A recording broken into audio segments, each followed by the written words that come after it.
Victoria, BC. Hey, everybody, it's the Rummeister Unleashed. It's the Late Show. It's Friday. It's June 8th, 2018, 9:48 Pacific. And what does that put you at, Mr. Jay Hannon? You're, what, about 12 minutes to 1? Yes, sir. 12:48 real time. Yeah. So in the house, everybody, from Little River, South Carolina, on the East Coast, we have Jay Hannon. Get crazy. Can I give myself a round of applause? Yes, I can.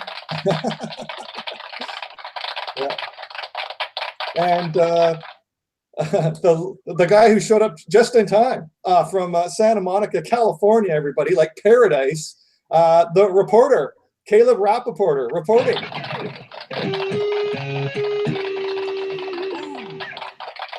Pound cake. Chemtrails Caleb. God. I love that nickname. No, I don't. Oh, yeah. Awesome. In the house, in the chat, we've got Fender Guru, John BL 5150, Romeo Delight. And awesome, guys. Thanks for being here. And Jay, any updates from you guitar-wise? You got your new one you're playing right now? Yeah, man. Any adjustments since you've bought it? Well, I apologized to Johnny before because if anybody watched the regular edition of Friday's show, he had a phone call from somebody calling in talking about a Bumblebee body that possibly might have been owned and painted by Eddie. But if you want to hear the whole story, go back and listen to the phone call. But while the phone call was happening, like I said, I just got this guitar a few days ago, so I'm still adjusting things. I'm still, figuring stuff out with it, adjusting the neck, all the stuff. So I did a quick dive on the bar, all of a sudden I heard this something happen in here. Uh-oh. Oh, the shaft. And I'm thinking like, wow, is the truss rod screwed up, and all of a sudden like the strings went out of tune a little bit, and I'm thinking to myself, so I muted the microphone, I turned my camera off. So I was kind of half-heartedly listening to the conversation, and I apologize for doing that. But any other guitar players out there know that if something happens to your guitar, it doesn't matter what's happening on around you. No. You're going to be like, what's going on with my guitar? Uh-huh. So I tune it. I unlock, the nut. I tune up again. I do it again. Same thing. I'm like, oh, snap. Oh, man, these necks are killing me. Yeah. So I'm thinking, I got to send this back. I got to tell the guy. Oh. Story short, I undo the nut again, tune it up, and I'm like, let me check these in the back. Maybe for some ungodly reason. Yes. And that was the issue. Yeah. People forget those things loosen up. And, and that's like, yeah. Yeah, anything pretty loose, man. It wasn't like it was like, Jesus, this thing is loose. Yeah. Yeah, anything to do with those Floyds, you got to tighten everything. Yeah. Yeah, guys out there, every so often, check your nut bolts. Check your nut. But now it's like, right back, boy. And Jay, the action, you're happy with the action on it and everything? Yeah, I still have a little bit of tweaking to do, but I adjusted the neck pretty much right before we went live earlier, and I got it pretty much to where I like it. So yeah, it's getting there, but I like to do it slow. That's the way she likes it. Yeah. Yeah. Well, it depends, Yeah. How many drinks are we talking, Steve? Yeah, right. That's awesome, Jay. But this thing, it sounds amazing. I can't tell you, even because the striped Wolfgang that I have back there, right? The Mexican one, it sounds great. Yep. I plug that one in, play it. Oh, this sounds good. I plug this one in. Holy smoke. This thing just has so much oomph to it, man. Nice. Oh, Jay, I'm a bit of a poll guy, and I like ranking things. So with all your EVH guitars now, how are you ranking them all? Like, what's your favorite? Is it feel and sound? And is there a number one now? Or if I had a working USA model, were you here when we were talking about the difference in like basically you go Chinese, you know, the Japanese, the Mexican, the USA type of thing? Well, like standard to special. No, Yeah. not the stand. I'm talking about like the specials, right? The specials from Okay. like, you know, they made them in Japan, then they Yeah. made them in China, now they make them in Mexico, right? Mhm. Out of those three, you know, I have the Chinese neck back there, which was on that guitar, but I screwed it up, so I had to take it off.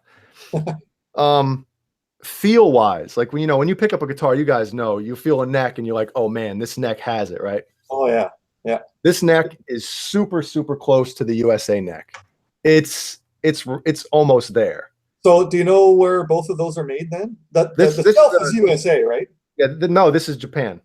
Oh, that's Japan. Okay. Yep, but the pickups are made in USA, and I think that's a big difference too in the sound. Oh, sure. I know that they're wound to the same specs, Right. but these ones are wound in America. So I don't know whoever's doing it or whoever did it. Supposedly, the USA wound Wolfgang pickups sound better than the Mexican wound ones. Okay. But I haven't done enough testing, and don't have enough guitars to do the actual, you know, what it would take. But right. So yeah. Jay, can I ask you this? Because you're sort of like newer to the whole EVH brand. Yes. Is there a pickup that you prefer on either any of these guitars, the EVH ones you have now? Is there one that stands out? Oh my God, listen to this thing. Like, is there one that stands out from the rest? Well, I do know that the Alnico 2, right? Yep. In the signature model, they put an Alnico 3 in the neck. Yep. And that to me is like a super, super neck pickup. Okay. I wish they had that in all of them, but the Wolfgang pickups just sound great, man. There's a reason why not many people swap them out once they get a Wolfgang guitar. Yeah, right. There's a reason, because they're just great pickups. So, yeah. You know. Cool. Awesome. Caleb, what's new with you, buddy? What's happening? What's new? What's happening? It's Friday evening. You got a cool. I saw you got a new cool photo for VANHALEN, for the webpage. Yes. Yeah. You know what's funny is I had my wife take a picture of me, like just out on our porch, and then I did a little Photoshop magic. Yeah. All on my phone, by the way. There's this great app called Enlight. I don't know if you guys know what it is, but you can do a lot of great Photoshop stuff on that app, and just made that little thing. And you know, funny because my finger starts to cramp because it's all like touching and using your index finger to wipe away other parts of the picture and all that. So like you're doing it for like 15 minutes. And oh, you got to get a little what's it called? Stylus. Yes. That's a good idea. Yeah. I'm not stylusing yet. So. You got no stylus, man. Got no stylus, but you know, so yeah, new picture. I picked up a suit for the VANHALEN look, and some new tape for the middle of your glasses, some white tape. Yeah. No, it's funny. The glasses are going to be pretty cool. It's going to be fun. And Steve, can we be the first on air to congratulate Caleb on Eddie Trunk tweeting his Guitar Leads episode 2 video with John Levin? Awesome. That's awesome, dude. Second episode, Caleb, and you're like making tidal waves across the country. Yep. Well, you know, I got to thank John for that. John sent him the link via text because they're friends. So it took Eddie a few days to watch it, and I'm glad he did that. That was really cool. And then Dawkins actually shared it today on their page. Oh wow, really?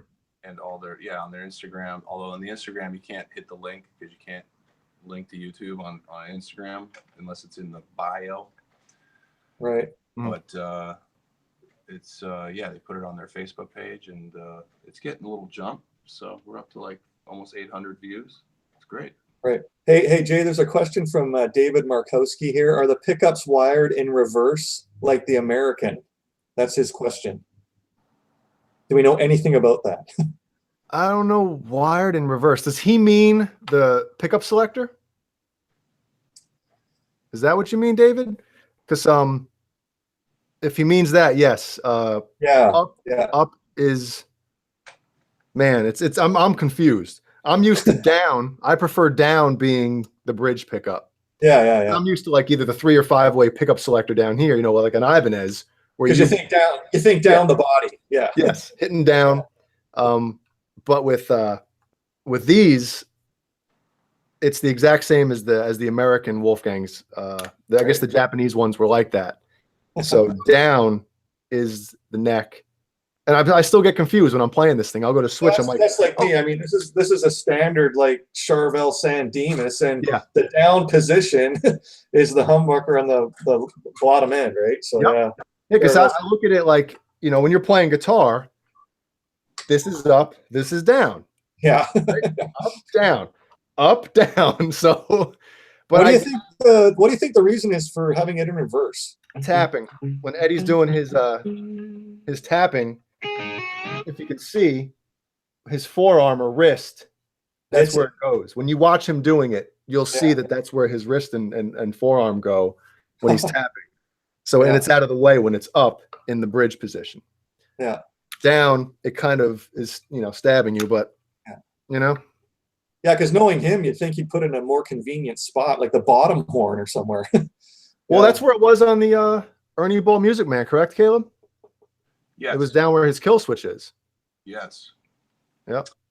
Yeah, I love Eddie more than anybody, but I don't think I would change from a down to up position for Ed. I just wouldn't. So I'd probably have to rewire that or flip it. Yeah. Just because it's counterintuitive. I agree. And yeah. I know. Fender Guru, thanks. He says beautiful guitar. Yeah, it's a sharp looking guitar. I'm not a fan of the pickup selector here.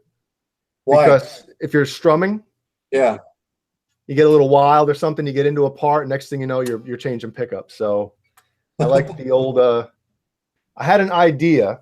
Maybe the magic spot should be down here on the right bottom corner, Jay. Down in the magic spot is right where it is on that thing, man. Oh, okay. You know? Yeah, just back to the beginning. Jay, take out the tone knob, put the pickup selector there, and then put a kill switch where the pickup selector was. Yes, I was just gonna say that's kind of what my idea is. Now, the issue is Johnny and Dave were saying that I'll probably have to, well, not me, because I won't be doing it, because I'll end up, you know, this will be the second or third guitar I've ruined. But do they make kill switches small enough, like Tessie switch, right? I would probably use a Tessie switch, kill switch. Do they make them small enough where I wouldn't have to route this out? Do they make one small enough where I wouldn't have to route it? Because I don't want to route. Flip it around. How big's the thing on the back there? The cover. Well, the cover is there. The same. So it's even less, I think. And how big's the cover on your Stealth? It's the circle one. Hold on a second. Let me grab it. That'll tell you right away.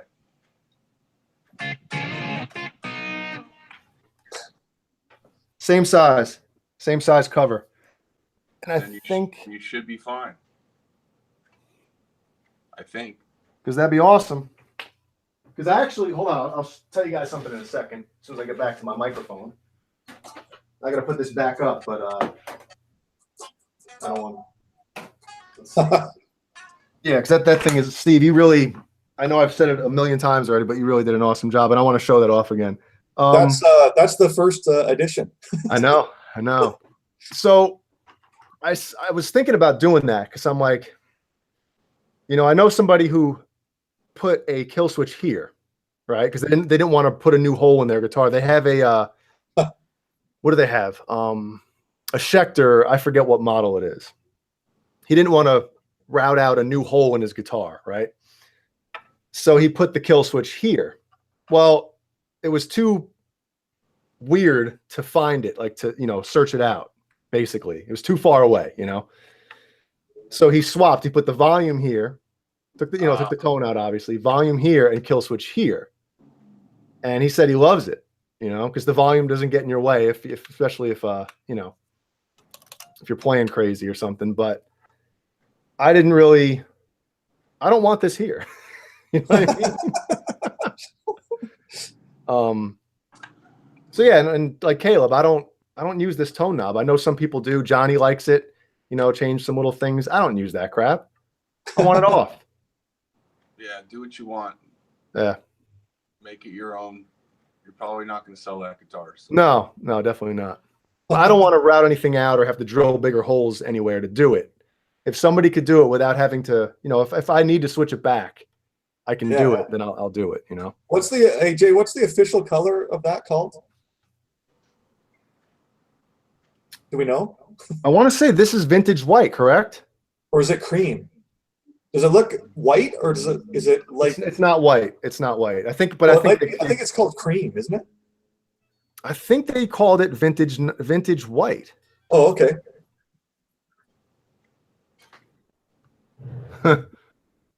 Yeah, I don't know. Oh, okay. So Caleb, where are you with your two recent builds? We got the 5150 you're holding, and you got the chemtrails. Any revelations the last week that you've discovered between the two guitars? Nothing, still the same? I've been playing the 5150 so much that my hands are getting very used to the vintage frets. Mm-hmm. So when I jump back to the chemtrails one, they're super jumbos. So it is such like a difference, and harder to manage. It's your fingers are like, what's going on here? Yeah, it takes you a it's second. like speed bumps. Yeah, it takes you a second. So it's going to be interesting if I have to like switch during a show or something. It'll be very. Oh yeah. It'll be. Yeah, I don't know. There might be a new neck going on that one. I think it sounds like it. And just everybody in the chat, I mentioned it to Jay. I went fishing today with my cousin, and you got anybody who fishes, you live on the coast, the reflection off the ocean, like I got pretty sunburned today. So, because I usually go fish with my cousin on Saturday, but she said, no, we're going Friday today. Of course, I'm off with my bummed ankle, so anything goes for me, but normally it's Saturdays. But yeah, we went today, and yeah, I got scorched. It's raining now, but this morning it was blazing out. But let me ask you guys something, and everybody in the chat. When anybody says it's raining, the first thing I think of is it's raining men. I mean, it just is what it is, man. If I was a girl, I might say that, but I never say that. Hallelujah. Yeah. So guys, we got some housekeeping to do. So I got the results from last week's poll, and actually there wasn't a winner, to be honest. The question was, what song would you want Van Halen or Van Hagar to cover? And they're all individual songs. No song was repeated. Great question, by the way. That was a great. Well, look at that, Caleb. There wasn't even a result because we had everything from Mississippi Queen by Mountain, or we had what is it? One bourbon, one scotch, one beer by George Thorogood. We had George Thorogood. Beer Drinkers and Hell Raisers by ZZ Top. We had some great entries. I think Van Halen's even played a couple of those back in the club days. So they did. They did Beer Drinkers on the Diver Down tour. Yeah, there you go. And Mississippi Queen. I saw Van Hagar do that live in '92 at the Cabo Wabo. They actually covered that song. And great entries, guys. And you know what? Maybe we'll hold that one and do it again later down the road, and we might get at least two people voting for the same song. But Jay or Caleb, do you guys have a poll question you want to have for this week for it to be answered for next week? Anything on your mind? I have one if you don't. All right, how about this? If you were in a Van Halen cover band. Nerd Halen. Oh, you didn't have to mention that. But I'm glad that you did. What song would you open with, and what song would you close with? Wow, good one. Okay. And I like it. It's primarily a classic Van Halen band. So Dave. No. No, come on. It's got to be open. You can do both eras. That's fine. Oh, so hold on. Are we doing both eras? So basically 4 songs, or are we doing? Yeah, let's Sure. do it. We'll open Okay. We'll open it up, and of course, Gary gets no love. Sorry, Gary. Yeah, right. Gary who? Can I give you my Roth era opener because it's so easy? Okay. Is my drop D in tune? Let's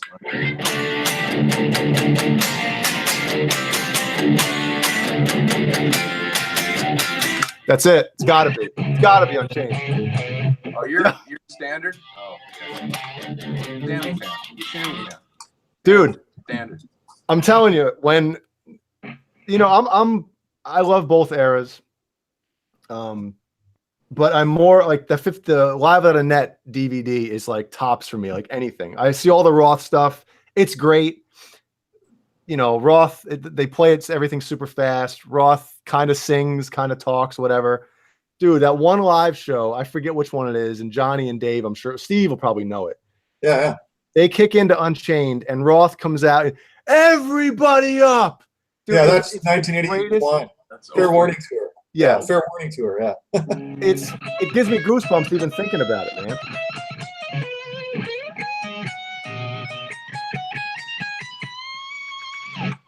Yep. Dude, I mean, that's the coolest first opening of a show. It's like, oh my God, you can't get any cooler than that. Yeah. So guys in the chat, the game. You can put it in the chat because it's usually up there for the rest of the week for me to tally up, or you can put it in the comments below. Some guys like Bruce, man, he'll text me. Some guys phone me. Some guys email me. So you guys know what to do. And I know we'll have actual results and winners this week. So yeah, that's awesome.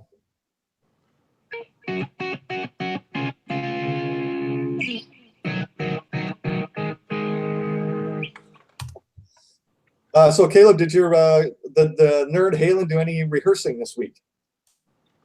The bass player is doing a thing on Sunday night at the Whiskey. It's like a benefit and with like a super group. And, oh, really? Super group. And the closing song is going to be Panama, and yours truly is going to join them. Yes. So I will be playing on the Whiskey A Go Go stage on Sunday night. Like in 2 nights? Yes. Nice. Hey, Dave. Yo. Dave How's it going? Nesdall. What's happening? How I are sent ya? it twice. The first link, it went through, but it says it doesn't say sent. That's weird. That's all right. I mean, the only thing with this, the way you sent it, I can't get into the chat. So That's the way Johnny sends it to me, so I don't know how else to. yeah, that's all right. Because I get it right on Google. But whatever, don't care. Well, if you go to You could do it on your phone. You could put the YouTube on your phone and look at the chat on your phone. Nah, no, it's late anyway. I'm going to be on here maybe an hour with you guys. well, just open. Yeah, but you need the chat, man. Hold on. You can't. There's no way for you to send it the way Johnny does because it's his thing. So what if you open up? Hold on a second here, because this is what I do. Johnny sends me that link. I open up the YouTube video on a separate page. No, I know that. Okay. Look at my stupid face on the link. It's all good. It's all good. All right. Well, I guess I'll be reading all the Nesdall guitar questions. Well, Steve can read it, and so can Caleb. No. Yeah. And where is Johnny, by the way? He's eating. He's eating. Oh, Dinner time. man, he must be eating he must be taking really 100. He chew everything 100 times. Dry Heat asked me, Jay, would you be interested in selling the neck you messed up? I never played vintage frets. Maybe I can make it work in my standard. You probably could. I honestly think what I did is I sanded. Well, let me grab it. That's what she said. Actually, that's what he said. Hold on a second. Let me grab it real quick. Wait, we get to see Jay get up twice in one episode. That's amazing. Yeah, right. You're not seeing him though. Yeah, and Yeah, I'm wearing no pants, so you know. oh, go ahead, Jay. Yep. No, you go. We'll Oh, sorry. segue from that to this. I just want to thank Dave Nesdal. He's been sort of like a guardian angel almost to me as far as building goes. But Dave recommended using some super glue to tape or to glue in this post and grommet. And thanks to everybody, Michael Smith. Yeah, and Ty Z, a whole bunch of guys and guys in Facebook, all of you, thanks very much for chiming in. Dave saved me a lot of money. Guys were yelling at me, take it to a luthier, don't do it yourself. And that's kind of not my angle here, learning about guitar building and stuff. I want to do it myself. And Dave gave me some advice. I went with it as I normally do with Dave. And yeah, I basically had like a tongue depressor piece of wood, and I put the glue onto that, and I just took the grommet itself, and I kind of like sort of touched it down onto the glue, turned it probably 3 times. I did like 3 touches around it, and then stuck it in. I did have to wipe off a bit of glue because it's pretty tight in there. Fine, right? yeah. Yeah, and I took Dave's advice. Everybody, if you have a question, Dave will always give you an honest assessment. Yeah, and, you may not like what I have to say, but I'm never going to steer you wrong. No, guys, I'm just I'm just saying in general. See, someone may ask me, you know, and may not like the things that I say, but you know, I'm not going to lie to you. Yeah, so guys, all I had to do once it was pushed in, some glue did lift up a bit onto the body, just a little bit. I wipe it off, and I left it. Dave recommended 48 hours, and someone gives me rules. I like rules, and so yeah, I left it for the 48 hours, and yeah, it's fine. Yeah, right. And yeah, so it's great. It's glued in there, and I can dive bomb, and everything's like just like it was, except now I got the 84 Floyd in there, which I've always wanted to have in this one. So nice, thanks man. very much again, Dave. You're welcome. That'll be $350. Yeah, right. Jay. So I got a couple things. I'm sorry. Go ahead. Oh, I was going to say Dave saves the bumblebee. That's beautiful. Yeah, and I kind of questioned the Eddie Bumblebee from earlier too. Oh, you did? Yeah, I just, you know, I don't. It's not that I don't believe people, but it's you know, it's very easy for any one of us to paint these guitars, and then to say they were Ed's. And if the gentleman whose guitar that is, if he's watching, please forgive me for saying that. That being said, I do believe what you're saying, because I mean, who would lie? I mean, that doesn't make sense to lie about where the guitar came from or whatever. I gotta pee. All right, goodbye. But you know, it would be so much easier if there was a little bit more proof. Yeah, I mean, what I saw was, okay, it's stamped boogie bodies. And, it is a really cool guitar, though. Regardless of if it was Eddie's or not, it's really cool. Weren't there a few Charvel Bumble? There were a lot of them. But they generally were different stripe patterns. That one's pretty much exactly the same pattern as the original Bumblebee that's buried with Darryl. And that's why I'm questioning it, because all those early Charvels had different striping patterns on them. They weren't all exactly the same. Yeah, that is interesting. That's a great thing to find out who was involved in those. Like, we know all about the Kramer guitars from the guys at Kramer, but who knows about the Bumblebee guitars? And what doesn't Joe Bonamassa have one of those ones from back in the day? Sure. Yeah. I mean, that was part of the thing that Eddie told Charvel to cease and desist. He didn't want them making a bunch of guitars that look like his, and that's why he repainted the white one red and started using that one again. Right. So one of the reasons. Yeah. So Dave, covered up the Charvel logo on the Van Halen 2 Bumblebee guitar. Yeah. Which became the neck on the red one, right? Mm-hmm. But he lost that logo because of the dispute, probably. Because he was probably set up to go with Charvel until they did. I would imagine they were giving him guitars, and money. Mm-hmm. Yeah. So Dave, my question to you is: Have you seen one of those old ones, of the Charvel ones with like the neck off, and have you seen the neck pocket ever on those? Oh, okay. No, I've never. Yeah. Nope. Sorry, Dave. There's a question for you. David Stratocaster Ennis asked, David Nesdal, what frets do I have in my Wolfgang Special? Where is it made? Yeah, so we need a response from David Ennis on that. Yeah. Ty Z says jumbo nickel silver, but I guess we have to know where it's made. If the special is made in Mexico, it's going to be jumbo nickel silver. If it's made in Japan or China, then it would be stainless. All right. Even though there's no silver in them.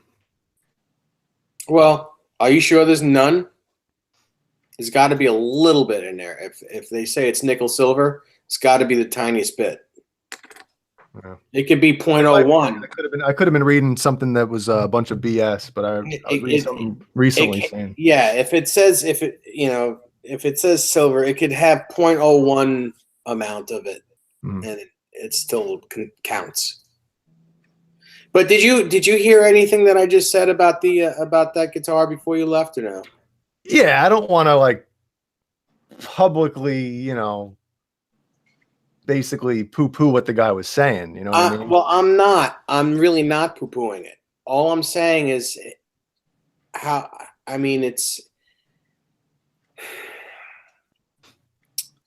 it's so tough.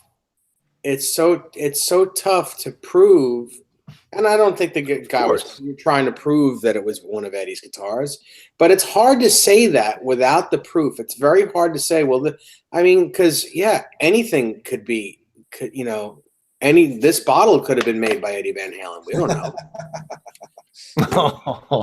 I'm sorry. I'm just saying what other guys would say to me if it was me showing that off without really having the knowledge. It's cool, and I hate being that guy. I don't want to be that guy because I want to believe the guy, and I do believe him, but it's really hard to believe some of that, especially when Eddie himself always says, no one makes my guitars. I made all of them, and they well, he's we all know that he talks without his brain working anyway, but it's you can give me that look all you want, Jay. He's my hero. He's still a dummy. I'm sorry. I'm just calling a spade here. Yeah. So just for how can you say that no one at Kramer built your guitars for you? That you're the only one that built them? It's just a blatant lie. Yeah, just for Fender Guru, this is an '84 Floyd. Here's the brass tuners that Dutchie's talking about right here. The bar is lowered to the body. It's got a different collar on it, the old school collar. And this is a 37 millimeter brass block in the back. That's the upgrades that one has. So yeah. Fender Guru asked, will the 84 fit directly into an EVH 5150? Yes. Yes, I have. I got 15 of them. Yeah. I got the whale tail in mind. Yeah. Hey, Eddie Van Halen's in here, Dave. You want to apologize? No, I would tell him to his face too. Oh man. Crap. You got me off. What I was about to say. Steve. Yes, sir. On the arm, right? Yes. And I know Dave will know this question, but you have it sitting right next to you. On the screw-in collar, okay? Yeah. Like usually, with Eddie Van Halen guitars, the bar has to do that. You know what I mean? Yep. And you get it to that point of right before it's tight, and that's it. but it always has this. Yep. Can you, on the 84 collar, the old school collar, Yes. can you make it so it doesn't jiggle but still is No. loose? No. You can't do that with any of them. Why don't they make one that does that? I want to make an Because then arm. it wouldn't swing. Because then it wouldn't swing. And you need that bit of play. You're not going to get. It's not going to react the same as one of Eddie's guitars if it doesn't have that little bit of movement in it.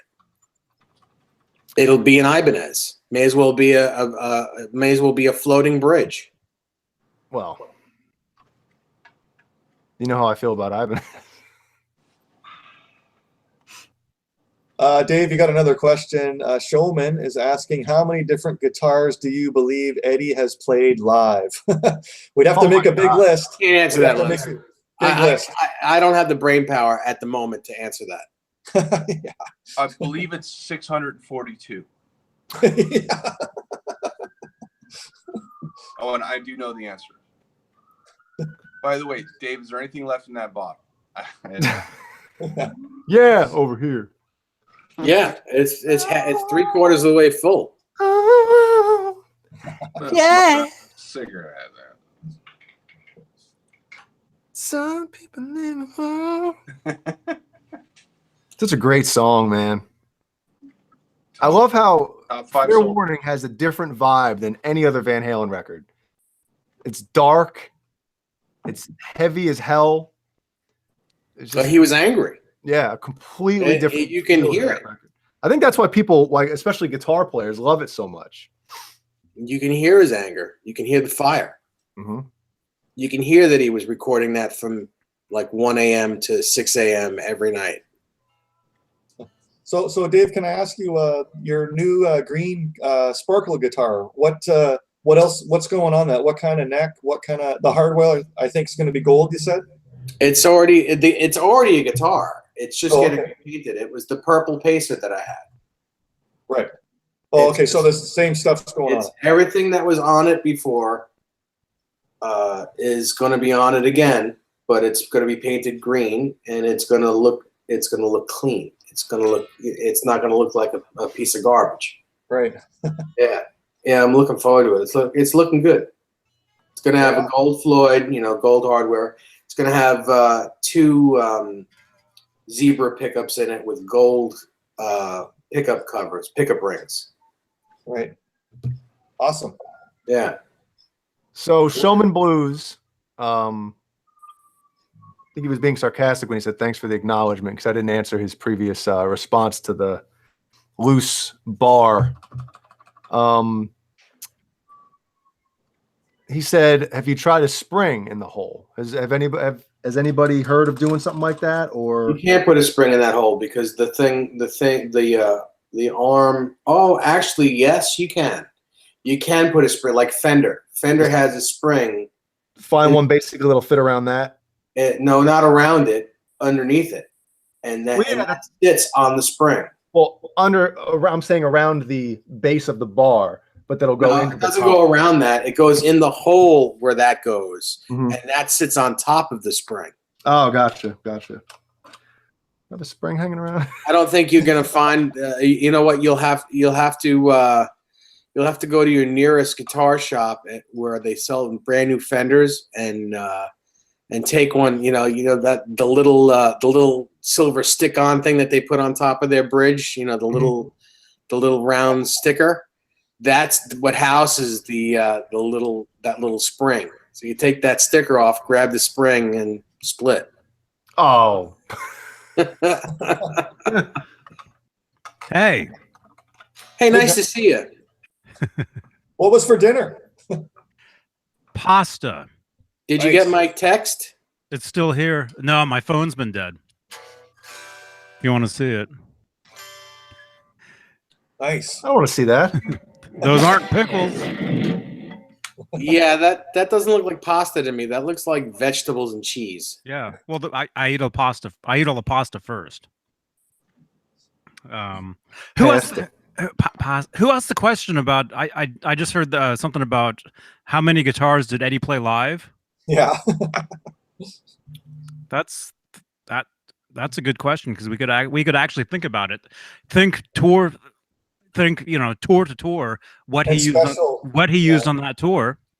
We could actually kind of figure that out. Yeah. I'm And sure David Allen Wright it would have. it would kill some time too, you guys. Yeah, right. So, but it's Steve's show, so what am I doing here? Well, you have an unboxing, do you not? Oh, I forgot. Yeah, I do. Thank you, Steve. Yeah. Steve just sent me something. And hello, everybody. Yes, I'm alive. Ty Z. Everyone, G, good to see you, man. Oh wow. Great to meet you at the NAMM show. But I don't know if you guys want to tackle that question, think about each tour and what guitars he was seen playing, and I think it's interesting. There's a lot of them. Would you have to add up the art series guitars? Yeah, right. Well, we know he played 2 of those a night. Because that's how I came to my 642. No. And that was only with the art series. Oh, by the way, when we were talking to Charles earlier, where's my phone? It's charging.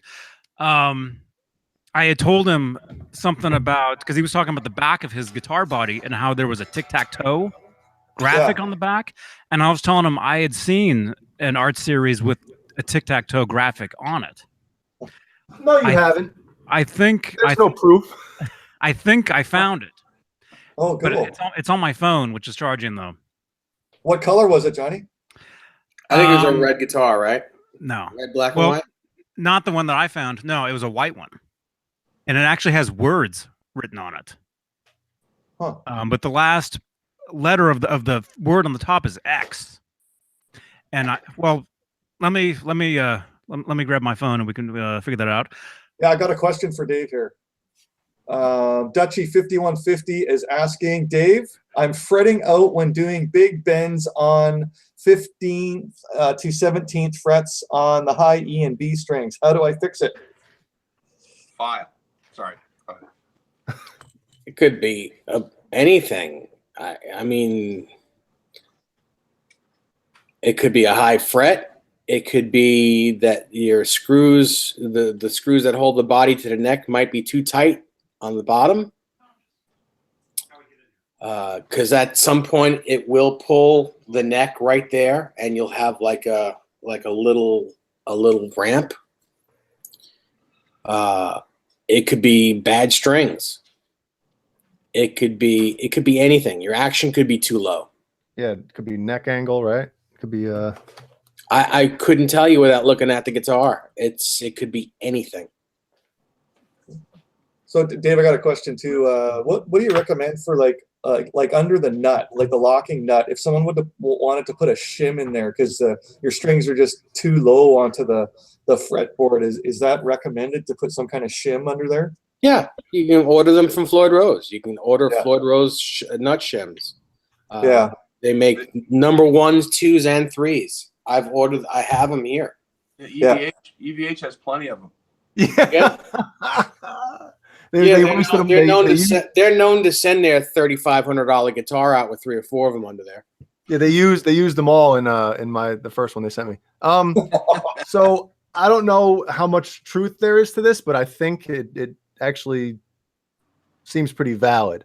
The Fender tech that I deal with the EVH guitar, he said a good way to find out if your guitar needs a shim under the nut is to fret the 3rd fret on a string and then pluck it in the middle, right? See what I'm doing right there? If it rings out, it does not need a shim.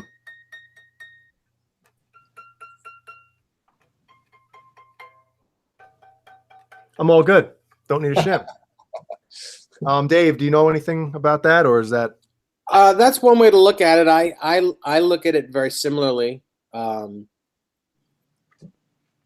Basically, I put a finger on the 2nd fret of the string, and then tap down on the 1st fret. And if it makes any type of noise at all, it doesn't need a shim. If it's absolutely, hitting that fret right there, then chances are it does. It just you just get to know. See, because that's a generalization as well. It doesn't mean it every time, because sometimes you could hit the fret. It could be hitting the fret and you might not need a shim. Yeah. So it's more of a generalization. It's not really it's like a in the ballpark thing. Gotcha. But after a while, like I said, you just get to know when it needs it and when it doesn't. I misplaced my wire cutters, And of course, if the guitar buzzes open, if you strum the guitar open and the note doesn't ring out, chances are you do need a shim. Yeah. Especially if you fret the first couple frets and it doesn't buzz. Right. And then you fret and it, where the hell did I put my wire cutters, man? I used them. Oh man, I looked for my drill bits today for like an hour. I couldn't find them. Simple little box. Jay, I found it right in front, Okay. right under. Sorry, yeah, go ahead. You want me to use yours? mine's bigger than yours. It is. I have a wire cutter envy. Dude, I've been using these same wire cutters To cut your toenails? Well, I'd have a serious problem if I did. Hey guys, watch this. Let's see what happens. Thumbnail. I've been using these same wire cutters. I want to say literally since either the first or second guitar I ever owned. Oh, That's you've got a pair of those too, huh? I've got a pair of yellow ones, that are more like the needle nose ones. Like that, right? Kind of. No, they're long. Oh, The yours ends- is longer, huh? Super. Mine's longer. Yeah, Eddie's gonna show or sell some wire cutters with stripes on them. It's gonna be like $40 wire cutters.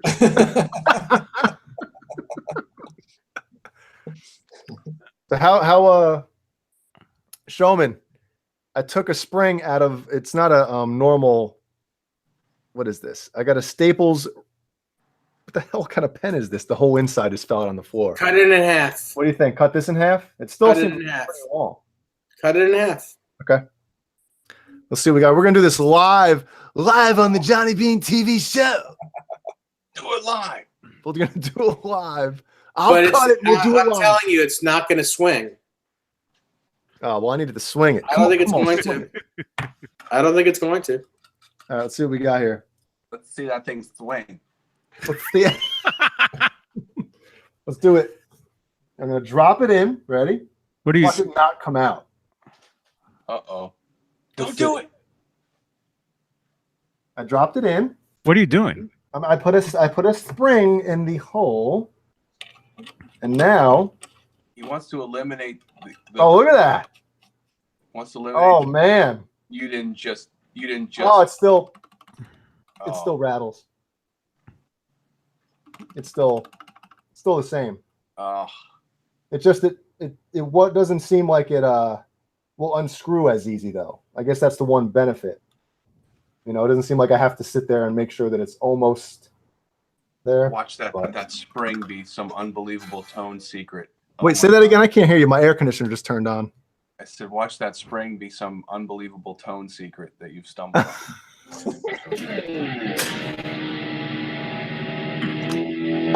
There it is. You ever hit an E chord with the D tuna out?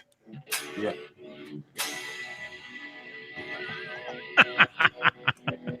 I like that chord. So what, Steve? Should I unbox this thing? Yes, we're ready. Okay.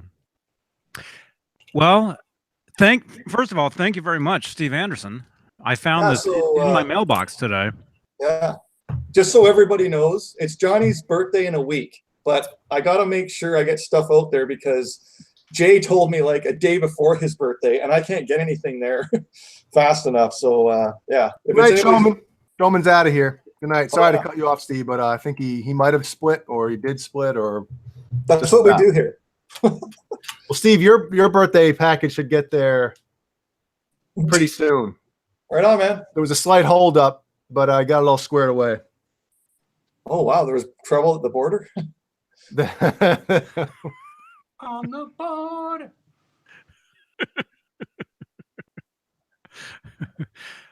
Wow, we got 42. Oh, 41. Never mind. I was gonna say, wow, there's a lot of people in here, but no, not anymore. Oh,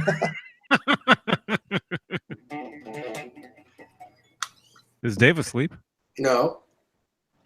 He's waiting for us to see that damn box open. He's like, I'm so sexy. You want to see what's in my box? Yeah, when you open it, can I like do a shirt ripping? Like, As long as it doesn't smell like fish, it's all right. oh.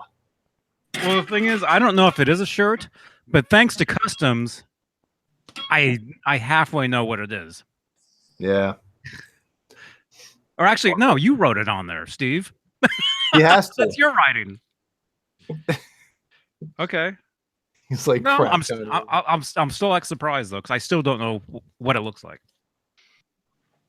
You know. Cool. Steve, you got a nice signature, man. That's He does. it smells good too, man. Okay, I'm just kidding. right on. Okay. It's just painful, isn't it? Steve, can you make No, because he'll wait. He'll absolutely wait till we say goodnight before you. I know. I said I can wait till my actual birthday to do it. Well, I didn't mean that, but I do the same thing, man. When somebody sends me something for Christmas, for instance, right? Like a relative or something, unless it's perishable, it goes right under the tree, and I wait till Christmas, man. mm-hmm. Except for that one year. Yeah.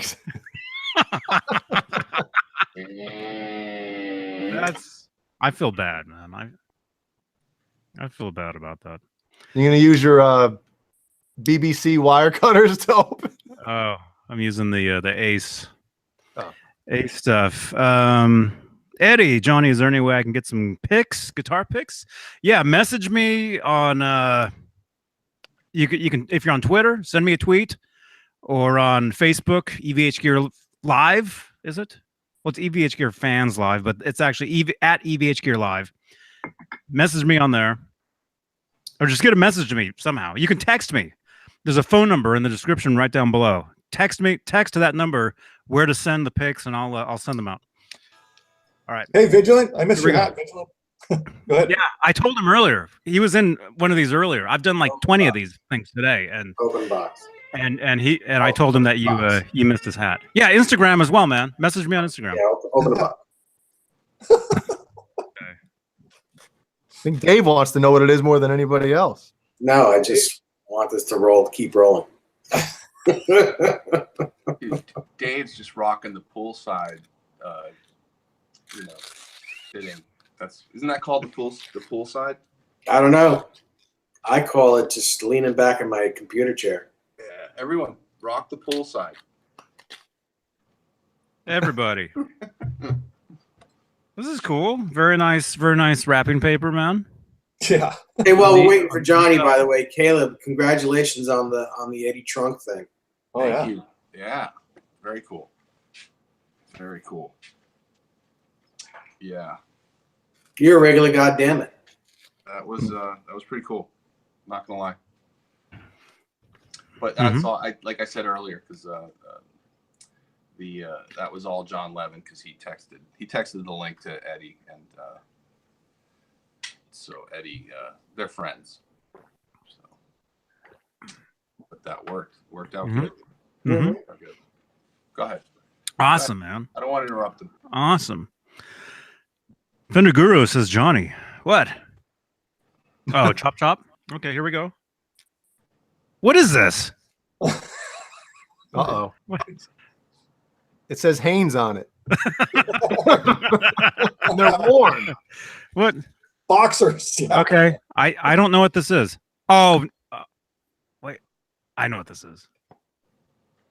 Do I? Well, yeah. I kind of know. Uh-oh. You can kind of tell, maybe. Does that have present stripes yourself, on it? man? Because us from the peanut gallery keep Wow. Yeah. What is this?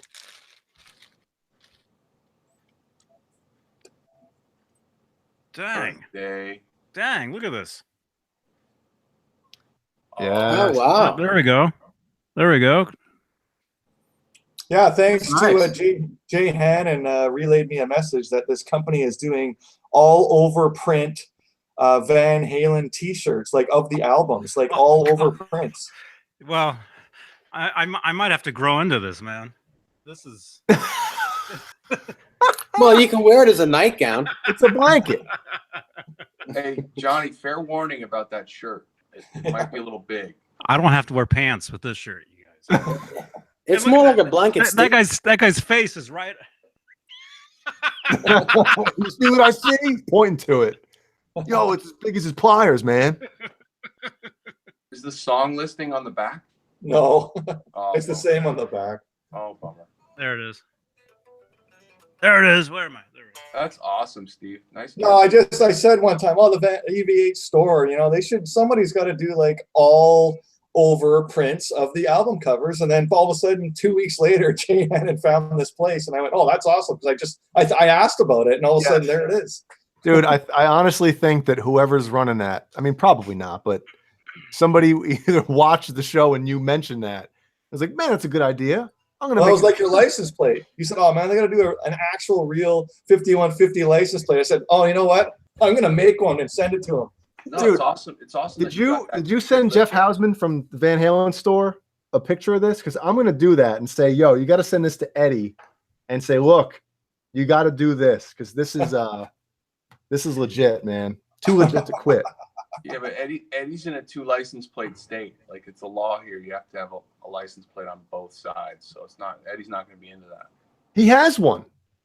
He does? There's a 5150 license plate on the website, but it's like, it's super corny. It says like the Eruption State or Eddie Van Halen, the Eruption State. And it's got the 5150. What is it in white, Steve? Right? Yeah. Yep. I mean, this should be the real one. And Steve, I can't thank you enough. It's super cool, man. Well, I've been crippled for a while, man. I needed a project. I'm not kidding either. Oh, gosh. And Eddie Van Halen is telling himself that they should make the overalls. Eddie, get on it, man. Awesome. So wait a minute. So this is a Joe Wentz special, right? What does that mean? That means you got it off Facebook? No.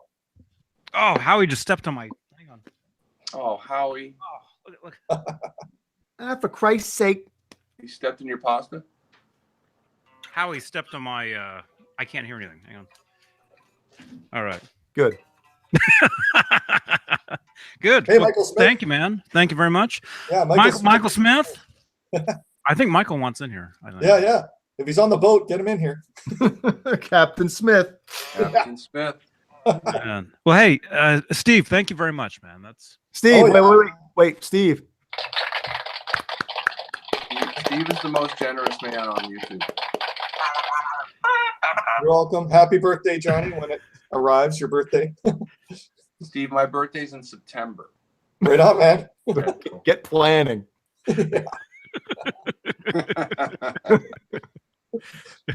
So, hey, Caleb, do you have any leads for Guitar Leads Part 3, Episode 3? Any info? I don't have any announcements. Good. I'm kind of fishing for the next one. I'm kind of waiting for this video to kind of try and get a little more run, a little more popular. Well, you're doing good so far. Yeah, for sure.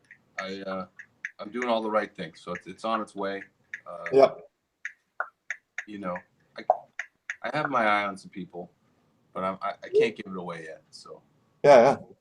So Caleb, that show you're going to this Sunday, are you going to go live at all? Maybe Sunday night before you go on stage? I wasn't planning on it, but I was okay. I was gonna try have somebody video it so I can get the clips up or something. Right. And your 5150 guitar, is that the one you're going to play? Absolutely. Yeah. Right on. Yeah, it's debut. Nice. It'll be fun. I hope it comes off good. Oh yeah. You know it's really hard because I rehearsed with the band the other day. Yep. That the intro is on the and. And anybody ever tried to play the Panama intro? Yes. It is not easy to lock in to that groove. That's why Alex always starts the beat before Eddie comes in. Yeah, you would most likely, if you're going to do a count off, it would be 1, 2, 3, 4, 5. Bennington, Bennington, Bennington. That's how you would. That's the easy way to do it. It's tough. Yep. G. Butchnoff just sent me pictures of a Musicraft neck that he just got. He wanted me to show. Oh yeah. Oh wait, was he talking about it before? He may have. Yeah, he mentioned something about it. Yeah, we got too busy BSing about something.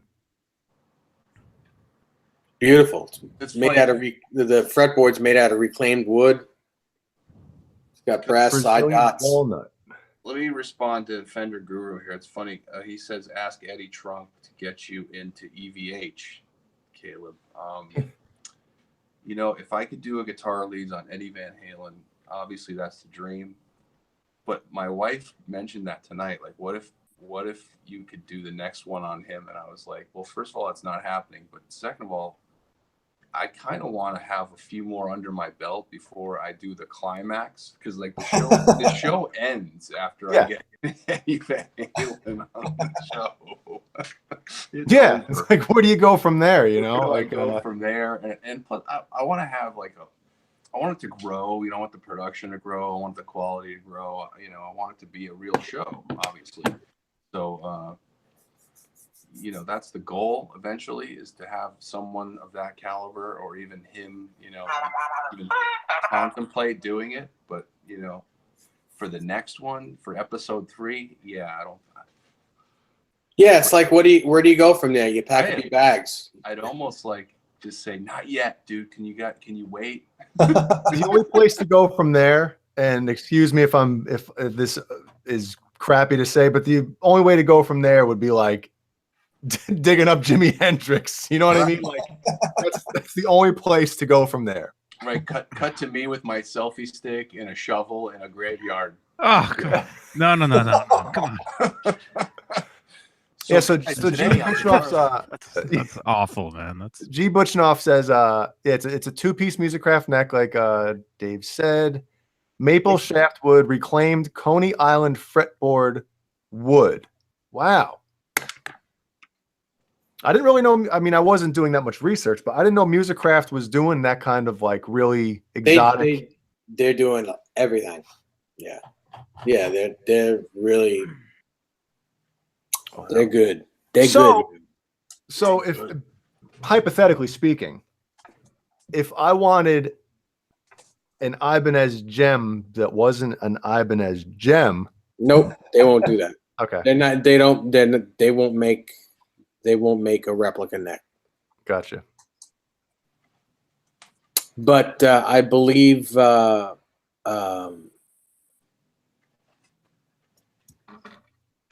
his name? Walt Disney? No. That was, hang on a second. I'll tell you in 1 second. There's a guy that will. Should you not tell me on the air?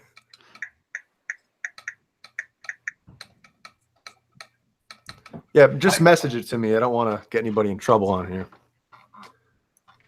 There's a guy that makes those Bones guitars. Is Michael Smith coming in, Johnny? I'm looking for his. I'm looking for him on Facebook. Oh, there he is. It was his birthday yesterday, Michael Smith. Mm-hmm. That's right. That's right. Everybody's having birthdays this year, huh?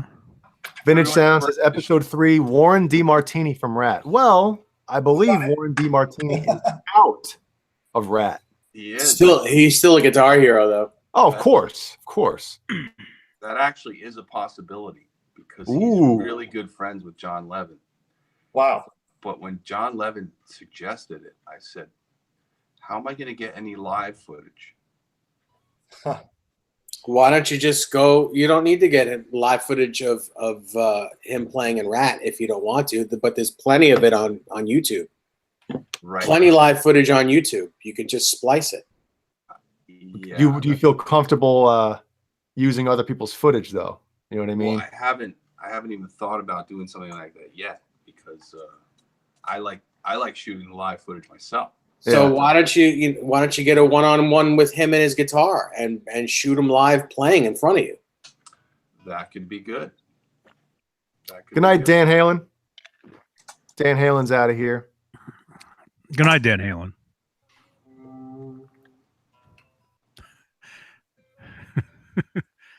Man, I look so tired. Did anybody else go to the new Solo Star Wars movie? Yes. Well, I did once. Yeah, me too. And then I thought about it again, and those Star Wars movies, I don't think they're made to be seen a couple times these days. Oh, the plot holes keep getting bigger or something. I mean, it was good. It was good, but the motivation isn't. Except like they're all like weak except for Rogue One, right? Rogue One's supposed to be amazing. I haven't even seen it yet, but I heard it's great. Rogue One was good. Yeah. Because there's no force. It's like real Force. peace. There's no force. There's no force. Is that well? Actually, there is. I haven't seen it, so I'm just taking it. There is force. There is force in it. Actually, you can look this up, but the ending of Rogue One is really cool. It ties right in. It's not a pun. It ties right into the first film, Star Wars. Basically, you can watch Rogue One and put on the original Star Wars right after that. It's seamless. Oh, It's awesome. very cool. It's very cool. Yeah. I think you're gonna say put them on at the same time, kind of like Dark Side of the Moon and Wizard of Oz or something. It's like the same movie at the same time. We should do that. We should do that, man. You know, anybody in here a Tool fan? The band Tool? Yeah. Was it Lateralis, the album, where they had 3 songs on the record, right? They were kind of like super, in my opinion, when I heard them, I was like, these songs are boring as hell. But I don't know if it was a few weeks later or a few months later, the rumor came out that, hey, if you play all 3 of these songs at the exact same time, it makes a super song. If you play all 3 songs at the same time, you'll get a headache. Yeah. So I imported all 3 songs into Pro Tools, started them from 0, and the song was, in my opinion, still sucked, but it was just cool because it was a better song than the 3 of them individually. But it was just neat to have a band do something like that, you know? Yeah. That's So- pretty cool. Yeah. That's pretty cool. What? So what? So like one song is like just bass. No, it wasn't like that. It wasn't like, the producer or something to come, hey, let's just have a bass guitar. No, it was kind of like, one track was like a drum track with like some electronic stuff and maybe some extra, percussion stuff on top of it. I forget. I'd have to, I'm sure if you did a search for it on Google or something, it'll come up and it'll. Somebody's already put them together on YouTube and yeah, pointed that's everything true. out. Yep. Right. Yep. I got to hear this now, man. Yeah, it's pretty cool. Remind me, or I'll make a note. Yeah, I want to hear that. That sounds interesting. So Dave, you might want to answer this one. This is from our friend Eddie Van Halen in the chat. He says, what would be better to make, the Frankenstrat or 5150? The body and also paint it and put the parts in. What's your What would be opinion? better to make or what would be easier to make? Well, it depends. Yeah, it depends what he's really asking. I think Better Dave, you would be probably, Go ahead. Better would be, what guitar do you like better? How about both? Do both. Make both of them, like I did. Imagine that's really Eddie Van Halen in here just busting our chops playing with it. That would be the funniest thing I've ever seen. Yeah. Happening. Especially if they were filming it on that end. Well, like I've always said, you never know who's looking at this stuff. Nope. You know, that's why you always want to be on your best behavior. Or he's watching right now and seeing somebody. Hey, Wolfie, hey, I'm in the chat, man. Yeah. Eddie, I'm sorry about the spring $40 spring joke. All right. Sorry about that. Well, I forget who it was, but somebody else said the same thing in the chat, Caleb. Somebody said he'll charge $35 for the spring for the Floyd. So you're not the only one that thinks like that. Someone's writing my jokes for me. Hey, Dave, what guitar is that you're holding there? Is that the Telecaster? No, it's my new Strat that I got today. Whoa! Look at that. Yeah. What model is that one? It's the Fender American Original 50s Strat. Wow. And it's see-through blonde. Nice. Wow. Absolutely great. What's the difference between that one, Dave, and let's say like the Jimi Hendrix Strat? Is it similar to that, or No, it's the only it's basically saying, you know, there's nothing similar to it because the Jimi Hendrix Strat is more like a 70s Strat. It's a different animal altogether. It's also the pickup is upside down.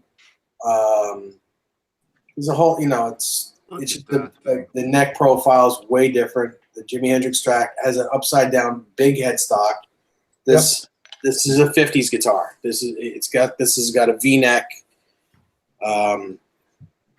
This is very similar to the Eric Johnson Strat, but it's more true to what a real 50s Strat is.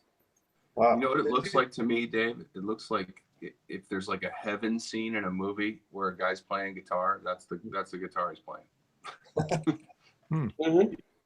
Yeah. You know, like on the clouds. Yeah, well, this is as close as heaven as I'm going to get. Mhm. And look above him. There's a halo. Yeah. Hey, so Eddie Van Halen says, it's not the real Eddie. I live in Ontario, Canada. Sure, Eddie. Sure. Sure, He man. has another house there, probably. We don't believe you, dude. Yeah. I mean, Ed.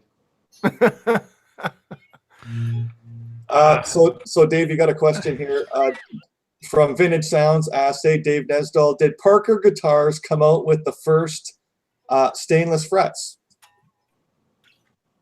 I don't have that answer. Probably not. Okay. Hey, Eddie Van Halen in Ontario, do you have like a mustache? Just asking. I'm just glad I didn't say that. Don't answer that, dude. All right. Can I say something? Yeah. Where are you? Ty Z, do I have you on Instagram? I just happened I opened up my my Instagram and I think I have you on here. And there's a picture of a beautiful neck in there, isn't there? Huh? And there's a picture of a beautiful Musicraft neck, right? I don't know. I don't know. Anyway. There, if this is you, I'm gonna like some of your pictures here. Let me know if this is you. His phone just explodes right in his pocket. Actually, I've already liked all his pictures already. Okay. Unlike him. Like him again. I'm trying. Yeah, the double hump. It all says. Okay, here's one. Okay, Ty Z, if check out your Instagram. Tell me if evhgear Live on Instagram just liked a couple of your pictures. If this is you, it's cool. This is like live. What do you call it? Live liking. Yeah, there we go. I just liked some of your. If that is you, let me know. Yeah, that's me. Oh my God, Cool, you man. You just came up with the best idea ever. Uh-oh. Live likes. Celebrities go live and go on normal people's pages and like things. People would eat it up, man. I'm telling you right now. Live likes. Caleb, guitar leads out of here, man. Live likes, I'm telling you. All right, hang on. I got to get off here and just copyright live likes. I'll talk to you. Get that domain name. Yeah, man. Live likes. It'll There be we the go. exact opposite. Because right now, it's all us schmucks liking what stupid celebrities are saying. It would be the exact opposite. Well, I just liked Altaizi's pictures just now, so You live liked his pictures. there we go. Yeah, because I opened up Instagram to look because that Eddie Van Halen was going to send me a message to send some guitar pics. So I opened this up, and the first picture in my feed it says Ty. Well, it says which I thought was him, and Johnny, Eddie can you Van like Halen wants some of your picks, dude. yeah. Wow. Johnny, like something of mine real quick so I can say you live liked one of my pictures or posts or something. Okay. Oh yeah, what does WDFA stand for? You don't know, or you do know? No, I don't actually. It's on the back of Michael Anthony's Mhm. floor base. What is it? Does anybody else know? I know. All right, dangle it out there for a while, Johnny, like you do. Yeah. The carrot. Let the carrot dangle for a bit. Dangle it. I gotta like his pictures. Hang on. Hey, Dave. Dave, Somebody's gonna say in the chat. Yeah. There we go. There it is. BL just said to John. That's what it is. Well, of course he knows, man. He's the Halen expert. The Michael Anthony expert. Yeah. The poof expert. Poofing. Wait, Poof. John BL's poofing. Jay, where are you? Okay. Oh, all right. I got you. sorry, Dave. This is a question for you. G. Butchnoff asks, "What's the neck width at the nut, Dave? 1 5/8 on that guitar?" On this one? Yes. Yeah, Mhm. yeah, it is. There you go. There's your answer. Oh wow, this is you. What did you like? The picture of you holding the rum What? On what? What do you want? on Instagram. Oh, Instagram. Hold on.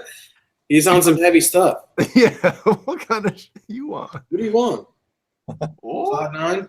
I've liked. Yeah. See, look, Johnny just live liked this picture of me. Look at Is that really your hair? Yeah, man. Yep. Wow. Did you cut it off? No. Yep. Is it- That wasn't too long before I cut it either. What's? What now? What? I just live like. What is this, man? Oh my god. What is that? It's his WrestleMania face.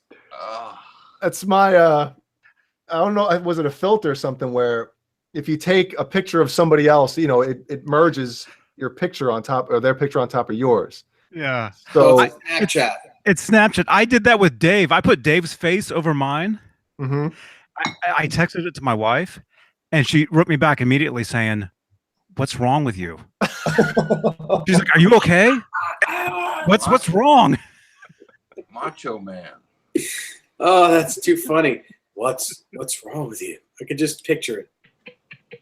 She's like, "You need to get to the hospital quick, man."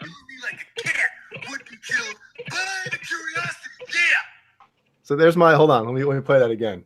Here's my Macho Man impression. Curiosity's killing me like a cat would be killed by the curiosity, yeah.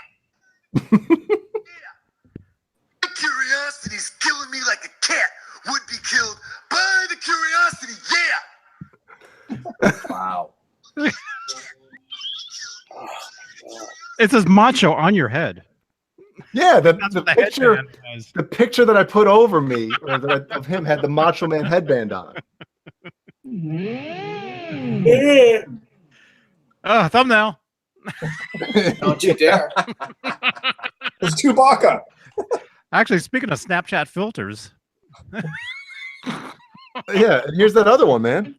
Yep, Johnny just liked this one as well. He live liked this photo. Me after buying how many bottles of Sammy's Beach Bar rum? Look at that. oh man, You're an alcoholic.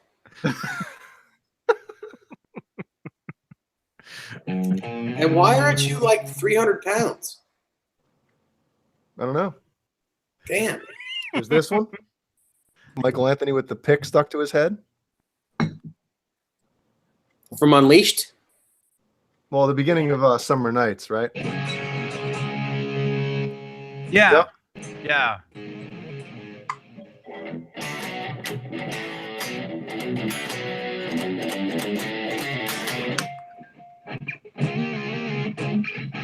Yes. That lick he has going down right after that, man. I looked at it and I was like, never mind.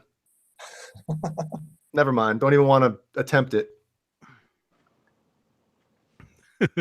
Hey, no, I didn't get your Instagram message. No. No, you can send it to either Johnny Beane. All the links are down in the description. It'll say Instagram, and it'll have all my accounts. Which, by the way, I know we're like 4 hours into this video, so no one's ever going to hear this. But I created a new Twitter account at Johnny Beane TV. When? A couple days ago. Because somebody Ben tagged me in it, and I'm like, I don't own that.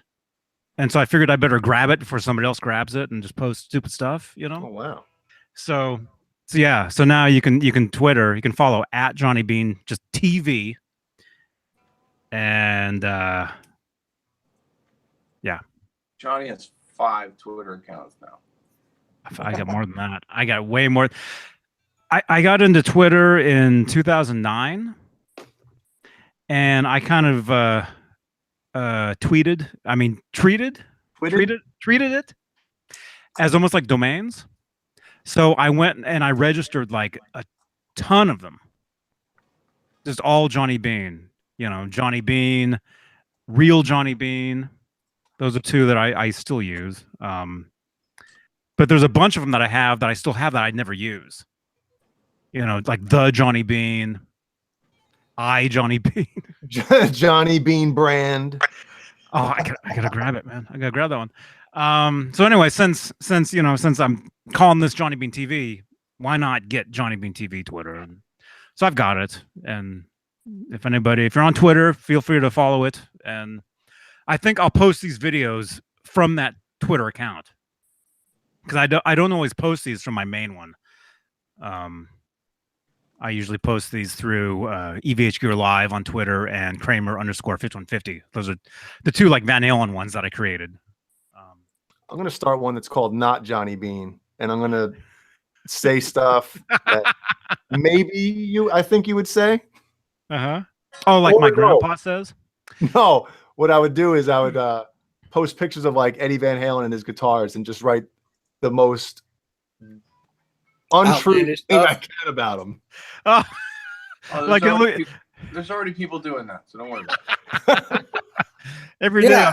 Yeah, Sammy Hagar's doing it. Hey, Michael. Avril Smith is in the house. Hello, all. Ahoy. Captain. Hello, Mickey. Ahoy. Ahoy, everybody. Ahoy. Is that boat anchored? Boats all over the place, man. You got a haircut. Look at that. Yeah, all that popcorn. I actually. He had to lose weight somehow. I'm telling you, Jay, man. My job. I have to get inside of local. In fact, I was in this engine a little while ago. I got to get inside these boilers, and you're gonna get me fired by turning me on to this popcorn. It's insane, man. It's so freaking good. It's so good. Hello, everybody. Let me first start off by saying thank everybody for my birthday wishes. That was insane. I can't believe how many people reached out to me. I truly. Sorry, Mike. I was a day late. No, it's all good. Actually, I think it was like at 12:02 a.m. the next morning. Exactly. West Coast, you're fine, man. And we were talking on the phone anyway, so. Yeah. All right. Oh, did you buy that guitar? No, I held off because I just found out some stuff's going on back east with my tenant, and I might have to do stuff I don't want to do. So I need to keep that money in the bank, and it's killing me right now. But I'll talk about that off air. There's another one. There's another one around the corner. Yep, Always another guitar around the corner. absolutely. Oh yeah. And I'm always looking for it. Mhm. And also, really quickly, the Eddie Van Halen on here. Yes, I got your message. I got it. I have an address to send some pics to. Make sure that's the full address. Otherwise, I'll send the pics out and I'll get it back. Yeah, I can't tell you guys how many times I get requests for guitar pics from overseas. You know, this is from Canada here, and there's a part of an address missing, and I get the stuff back, return to sender, and there's nothing I can do. So it kind of looks like you need to add a little more to this address. Like there needs to be like a zip code or something. There's no zip code. Well, you know, with Canada, like at the end of the address, there's always like a bunch of random letters and letters and numbers. Made up numbers. I spin the dice, right? Like So it's a postal code. Oh well, Yeah. Steve, you're from Canada. Okay. Yeah, it's what is it? What is it like 6? It's what does it say? Like 6-3 armadillo beer. It's like My Blue Heaven when he's just guessing numbers and he gives one too many. Hey, Mhm. hey Johnny. It's a letter. Yeah. It's a letter, a number, a letter, space, number, letter, number. Johnny, didn't I send you a picture of Eddie Van Halen's mailbox? You did. Is that the one with all the spooge all over it? Oh, Oh, Caleb's DNA is all over the flag. Hey, Michael Smith, what'd you get for your birthday, brother? nothing. Socks? What did I get? Actually, I just got home about 3 hours ago, and my wife has something for me. We're probably going to celebrate. In fact, you mentioned we're going to celebrate on Hey Sunday. now. Yeah, hey now. Hey now. So you know, I mean, I've been out of town all week long. It's been really. I've said it before. I'm as busy as a one-legged man in an ass-kicking contest. I'm all over the place, man. So, but yeah, no, it's all good. I got a lot of a lot of phone calls and stuff like that. But it's all quiet. I mean, when you get to be this age, it doesn't matter. You're just glad to be alive. Not Steve. I'm right there with it. I Yeah, know. brother. Absolutely. You treat every day like a blessing because it is. Yep. Mhm. Yeah. I'll be there Friday. Happy birthday! Oh, another thing, by the way, real quick. Congratulations, since I'm catching up on all this stuff. Congratulations, Jay and Dave, on your new axes, man. That is Thank you. killer, man. Also a Dirty Shirley pedal. Oh, I missed that. See, I got to catch up. All right, nice. Where'd you get that from? The Dirty Shirley pedal I got from a music store called Murphy's Music, about a half hour away from me on Route 110 in Long Island. I actually got it. I didn't mean to buy it. I went to get. It was in his pocket when he walked out to his car. He's No. I went to get height adjustment screws for the bridge of this guitar, smaller ones, because I hate. I like low action, and then when you lower a Strat bridge, you get the height adjustment the springs. They kind of like they scratch your hand and you can get cut because they leave you with they keep the tall ones on just in case you want higher action. So they end up sticking out. So I got the shorter ones to put in here, and I thought to myself, well, man, they're going to be pissed off if I use a credit card for for $3 worth of these things. So let me buy something. So I bought another guitar. So I bought a pedal. Cool. Does Dirty Shirley hang out with Hot Carl? What town is that in, Dave? Huntington. Huntington. Okay, cool. Also, real quick, Also. Every time we try to get a word in, you guys say real quick. Oh, by the way, also I had a. Oh wait, Steve's not here. We don't have to hurry. Oh, his guitar just left. Took his Oh guitar. wait, right quick. Now you see it. Now you don't. Oh, he's back. You're But hey, right quick. Real quick though, somebody keeps calling me. Is that the green guitar, Steve? Send me a Ohio text. number? Is it? No. Oh, look at that. Steve, look at that. Here, let me present. So hey, somebody, you keep calling. Please text me. Text me your name and your telephone number. well. Look at that. Oh, that's the Steve Anderson custom. Look Yeah. at that, dude. What? Oh, whoa! Come on now. You're gonna Yeah, break so that this up? is this. How long? How long do you have that for? I just put this together 2 hours ago. 2 hours ago. Yeah, let's get some sound effects. And you're 2 hours ago, you were in with us. No, I wasn't. to reveal it. You're waiting to reveal it. He was.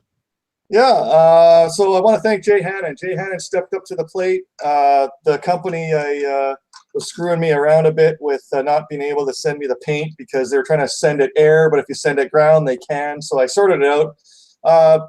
Still influenced by early Eddie Schwinn bike paint. This is what the coolest colors green is. It's kind of cool though because in some areas it's kind of darker and it's sort of lighter. It looked really, as I went like through the layers, it kind of looked cool. This lighter color, so it's kind of a combination. And yeah, I don't know. Hey, hold it still. Hold it still. So nice. Oh yeah. Very cool, man. There it is. Yeah, man. Yeah, so it's a Kramer Pacer body, and that was about 3 coats of the green. I guess I'd call it 2.5, really, because I kind of like this lighter shading that was up here. So I got to a point where I just, okay, I'll stop, because I kind of like the way it looked. And yeah, I did the Eddie stuff, putting the picks on, and I wanted my initials on it. And Anything with the headstock? Oh, you left it? Okay. Oh, that's right. It's a Charvel headstock, so of course you're going to leave it. Never mind. yeah. I just put this thing together, so yeah. Well, I would, Steve, what I would do if I were you is put a very, very, very light coat of clear on that body so that paint just doesn't wear off when you're playing it. Yeah, I can certainly do it. Yep. But yeah, I wanted something that I could play live with the band I play with, that away from the Stripes, because we play Jimi Hendrix and Cream and the Who and Zeppelin and anything. So yeah, I wanted something. I mean, obviously it's very Eddie influence, but I wanted something away from the Stripes, and you dream something up. Yeah, no, I don't want black. In it? Sorry? Got a Wolfgang pickup? It's a Seymour Duncan 59 is Nice. what's in this. Yeah, I just wanted something sort of away from the Stripes. So yeah, I said, I don't want black. I don't want blue. I don't want purple. I don't want red, orange, yellow. No, green. I went, yeah, okay. Give me a dark green. And so, yeah, it's exactly sort of what I dreamt up. And yeah, so I'll let you guys know how it plays once I get it up and running officially. Awesome, man. Yeah. Good job. Yeah. Can we name Very nice, man. can we name Congratulations. the Pace Vel? It's the Pace Vel.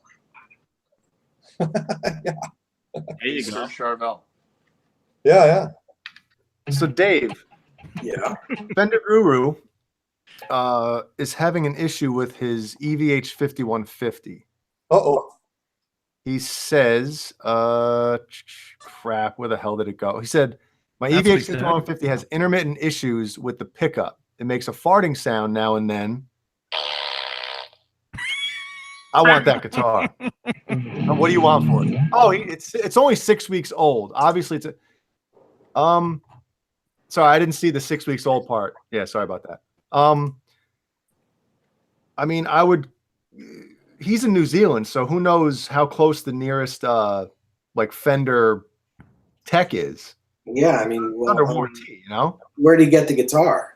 Yeah, I Did think it he. shipped to him. I would take it back to where he got it. Yeah. He might have ordered it from like Sweetwater or something. Quite frankly, a guitar that farts, I mean, I want it. I'd make $1 million off of that. Yeah.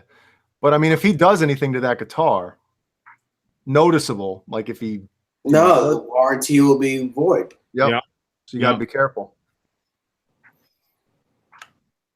Now, if he bought that from Sweetwater, they would honor that, right? You can I send don't it. know. If it's intermittent, they'd have to hear it happen first. Yeah. And I would imagine they would just replace the part, not the whole Yeah, they're guitar. not going to send him a new guitar. They would fix it, and if they can't fix it, then they would give him a new guitar. But that's probably something. I'm still thinking they wouldn't give him a new guitar. I'm still thinking they would just switch the pickup out if it's the pickup, or if it's anything else, they'd switch that part out. Yeah. So where did you get the guitar? That's basically the question. You know? Yeah, you bought it off of eBay or something like that. You might. No, I think he bought it. He bought it new, I believe. Oh, new. Okay. Well, Yeah. you can buy new stuff off eBay too. That's true, but I mean, if it's a new guitar, it's still under warranty. I Yes. bought it from a Whoever you shop. bought it for. Yeah. Sorry. Bought it from a shop. So Dave, I don't know if you guys talked about this. Sorry. Quick question: pickup covers on or off on dual humbucker setup, or one pickup cover on neck or on bridge? Why do some players cover one but not the other? Well, that's really easy actually.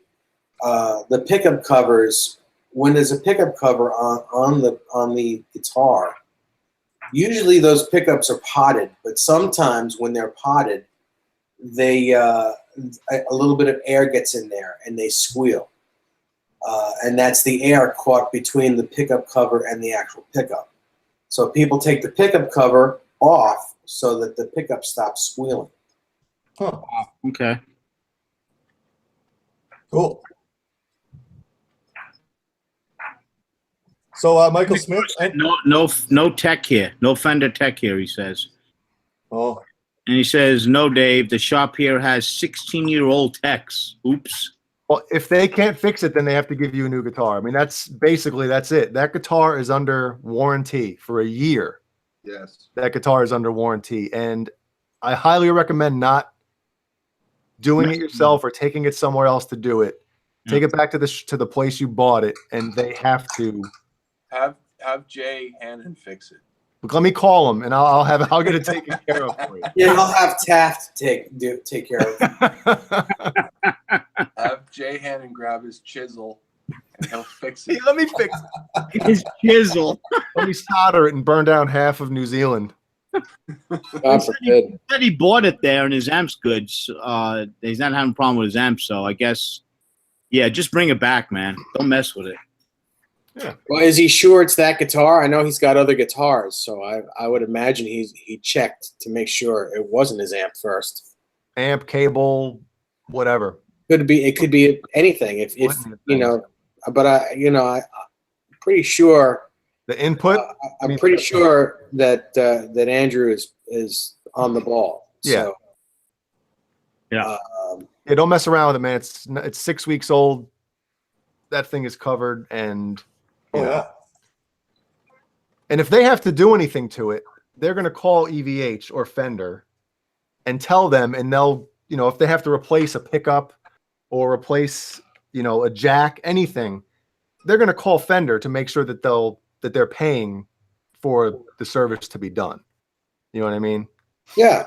It just unfortunately it's probably going to take a little time because New Zealand's not a walk in the park. It's not close to anything. You don't have parks there? Get a good guitar back, a working guitar. I don't talk to avatars. Abada. All the guys in Avatar, they're all blue. I never saw it, so I don't know what happened in that movie. You never saw it? Mm. God. You never saw Terminator. Dominate. Yeah, that's right. You never saw Terminator. That's insanity. Terminator.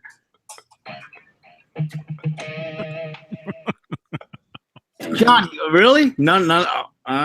Okay. The original? Yes. Yeah, it's I've- another show for another night.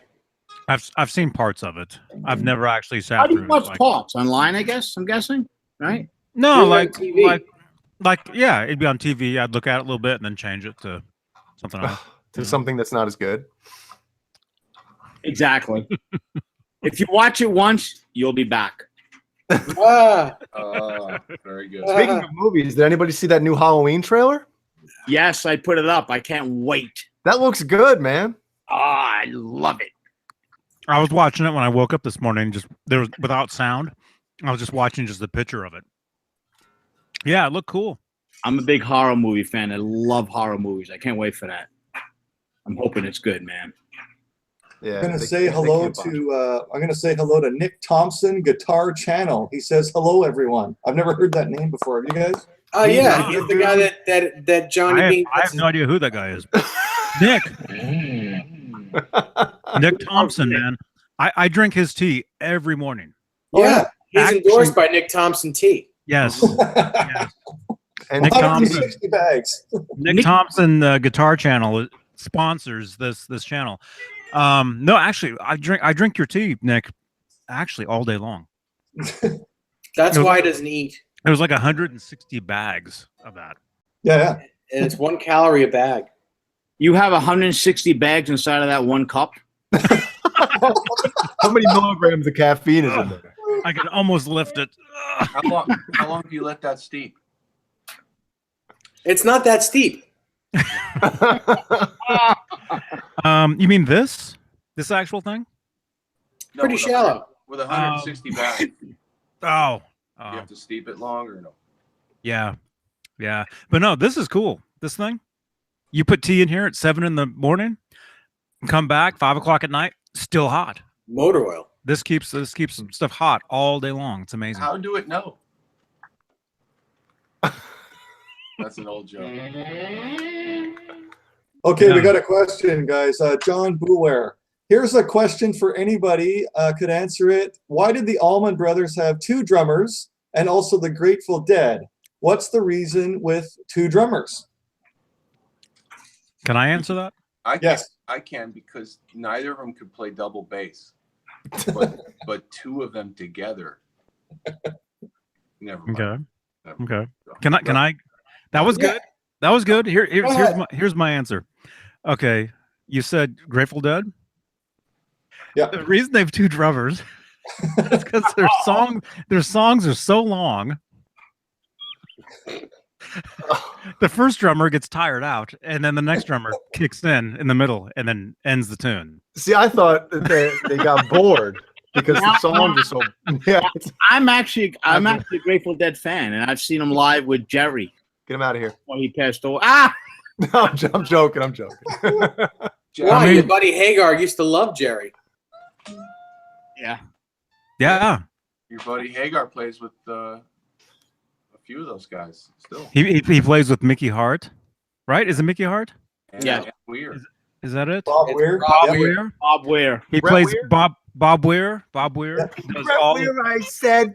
Bob Underwear. Speaking of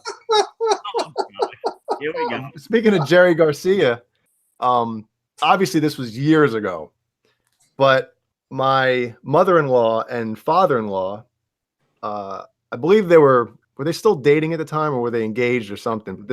I believe this is before they were married. They were out somewhere. I don't know where the hell it is. I'm sure I could find out more about the story. But my father-in-law went to drain the lizard. Jerry Garcia comes over and tries to What? hit on my Drain his- mother-in-law. Drain his lizard form. What? I thought you were going to say try to hit on him. Yeah. No, yeah. Followed him into the bathroom. Hey, I got a good joke, by the way. What did the Deadheads say after the drugs wore off? What's that? This music sucks. I've seen him live a bunch of times. You walk around, people spinning around circles, all assing it out and stuff. I swear to God. Trying Yeah, to stay okay. awake. Yeah. I enjoyed it. I like them. I can tell you. Mhm. You know- No. If you like them, if you're a fan of theirs, they're the greatest thing in the world. So it's I've seen them. I never saw him after Jerry died. I've seen him about 5 times, maybe 5 or 6 times, something like that. Yeah. So, would you like me to answer the 2 drummer question for real? Yes. Seriously. Okay, because in that vein, that genre of music, one drummer is usually playing the backbeat, and the other drummer is usually playing the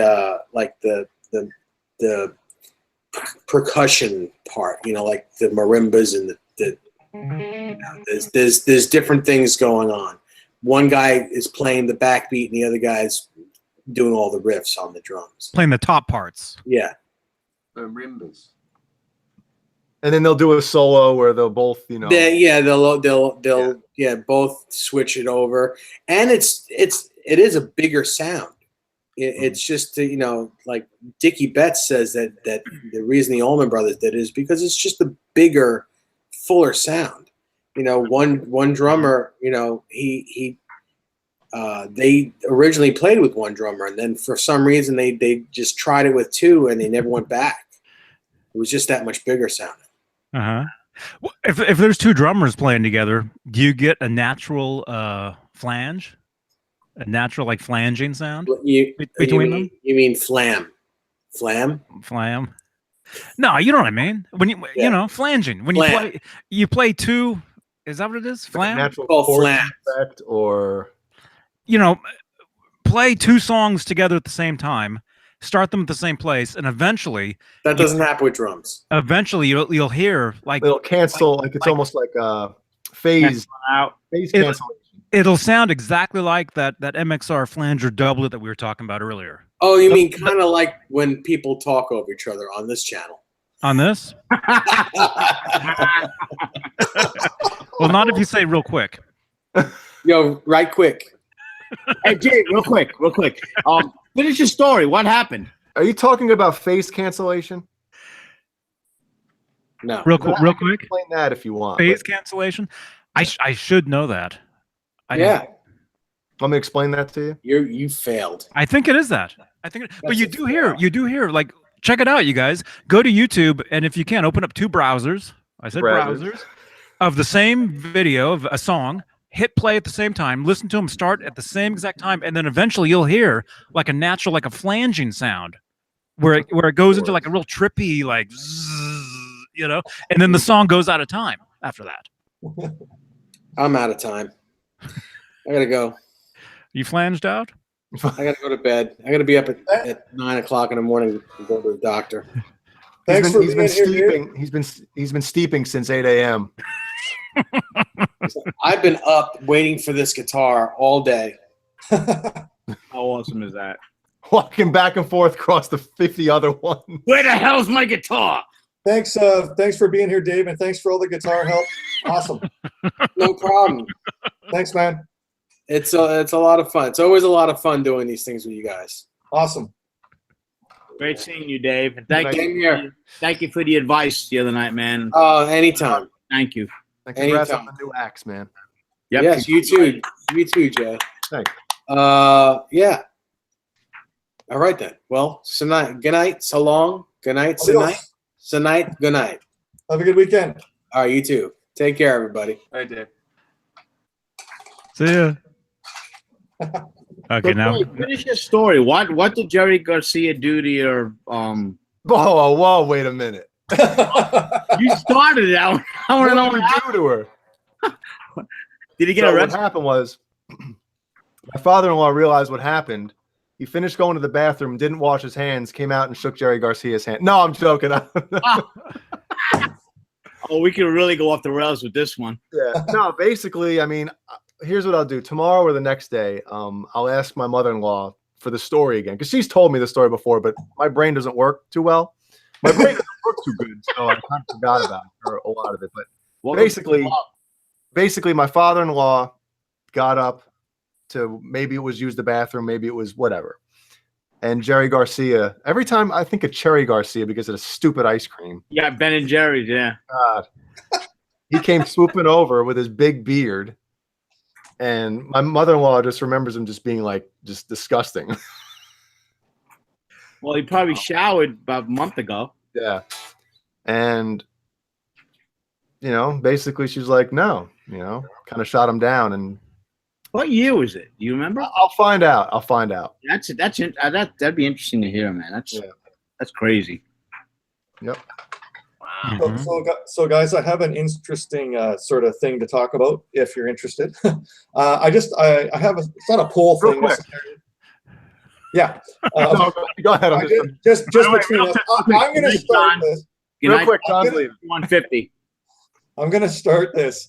I want to sort of look John, at Steve. what You're running the show. You got to say goodnight to John. John Biel. Yeah, he's leaving. Oh, okay, John. Poof. See you later, John Biel. Poof. He's poofed out. So guys, I'm Good gonna night, John. just for something fun to do here. I have all the Van Halen album or CDs here, right? So I just want to rank like to 10. What do you give like the album covers out of 10? Like, so the first album, like this one here, here's the CD cover. What do you give it out of a 10? Like, so for me, the thing I didn't like about the cover. Wait a minute. You just asked us a question, then. I'm not done yet. I'm starting the first album, and then we're going to go to Michael Smith to start the second record. I'm going to give my review of this, and we'll go around the horn. So my review of this is I love the cover in general. I'm saying the thing I don't like is Alex Van Halen. I can't really see his face on this one. I always felt Like the same way. Eddie, I love his expression. He's holding up the original Frankenstein. I like Dave, the way he looks. Michael looks cool with his bass, but Alex, I need to see your face. So for me, for this record, I'm going to give it a 9. It'd be a 10 if I could see Alex's face. I love the logo. I love the setup. Michael Smith, what do you think? I actually agree with you. You can't even see him. I mean, if you didn't know how he looked, it's just a blur. Yep. A complete blur. It's almost like they got a new drummer after they tracked the record, and they're like, we don't have a drummer yet, so let's just put a blank picture in there. And Eddie looks badass there. Yeah. And Dave's doing what Dave does, right? Yeah. Yep. And Michael Anthony's representing. But yeah, no, I agree, man. You can't even see him. You literally did not know. Real quick, when can I talk? As soon as Michael's done, I'm going to ask the final question. I want to talk. Yeah. Michael, out of 10, what are you going to give it? I'll give it a 9 too, only because of Alex. And because same with me. Go ahead, Johnny. Okay, you guys. Steve, I'm sorry. Mine's bigger than yours. Okay. And you can actually see his face. You can actually see his face in this picture. Look close enough. Look close enough. It's a red blob. Focus. You can actually see his eyes and his nose. It's a red blob, Johnny. Where is it? Come on. Yeah, I'm just going to say relative terms, it's kind of blurry. No. Actually, you can see his whole face here. Let me take a picture. It's like somebody you mentioned this. Pictures of the moon. I Like, had never. The drumstick is in his right eye. I had never noticed this, man. Check it out. Here we go. I think this is actually a first out of anywhere. You're actually going to see his face. Okay? Nobody has ever seen this before. This is an exclusive. Because I've never thought of this, Steve. I've never thought of this, but I can totally see his face. Check it out. Check it out. Right there. Oh, he's looking almost at the camera. Everybody's looking where the smoke is. I get it. Look. You can see his eyes and his nose. Oh, yeah. Look. Yep. The drumstick's coming out of his right eye. Pretty cool. Yeah.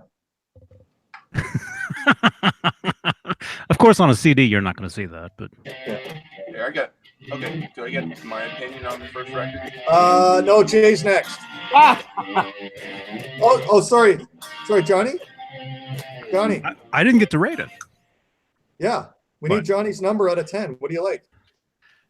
Well, because of what it is, I mean, this is a 10, man. Okay, no. I mean, it's raw. I mean, it shows each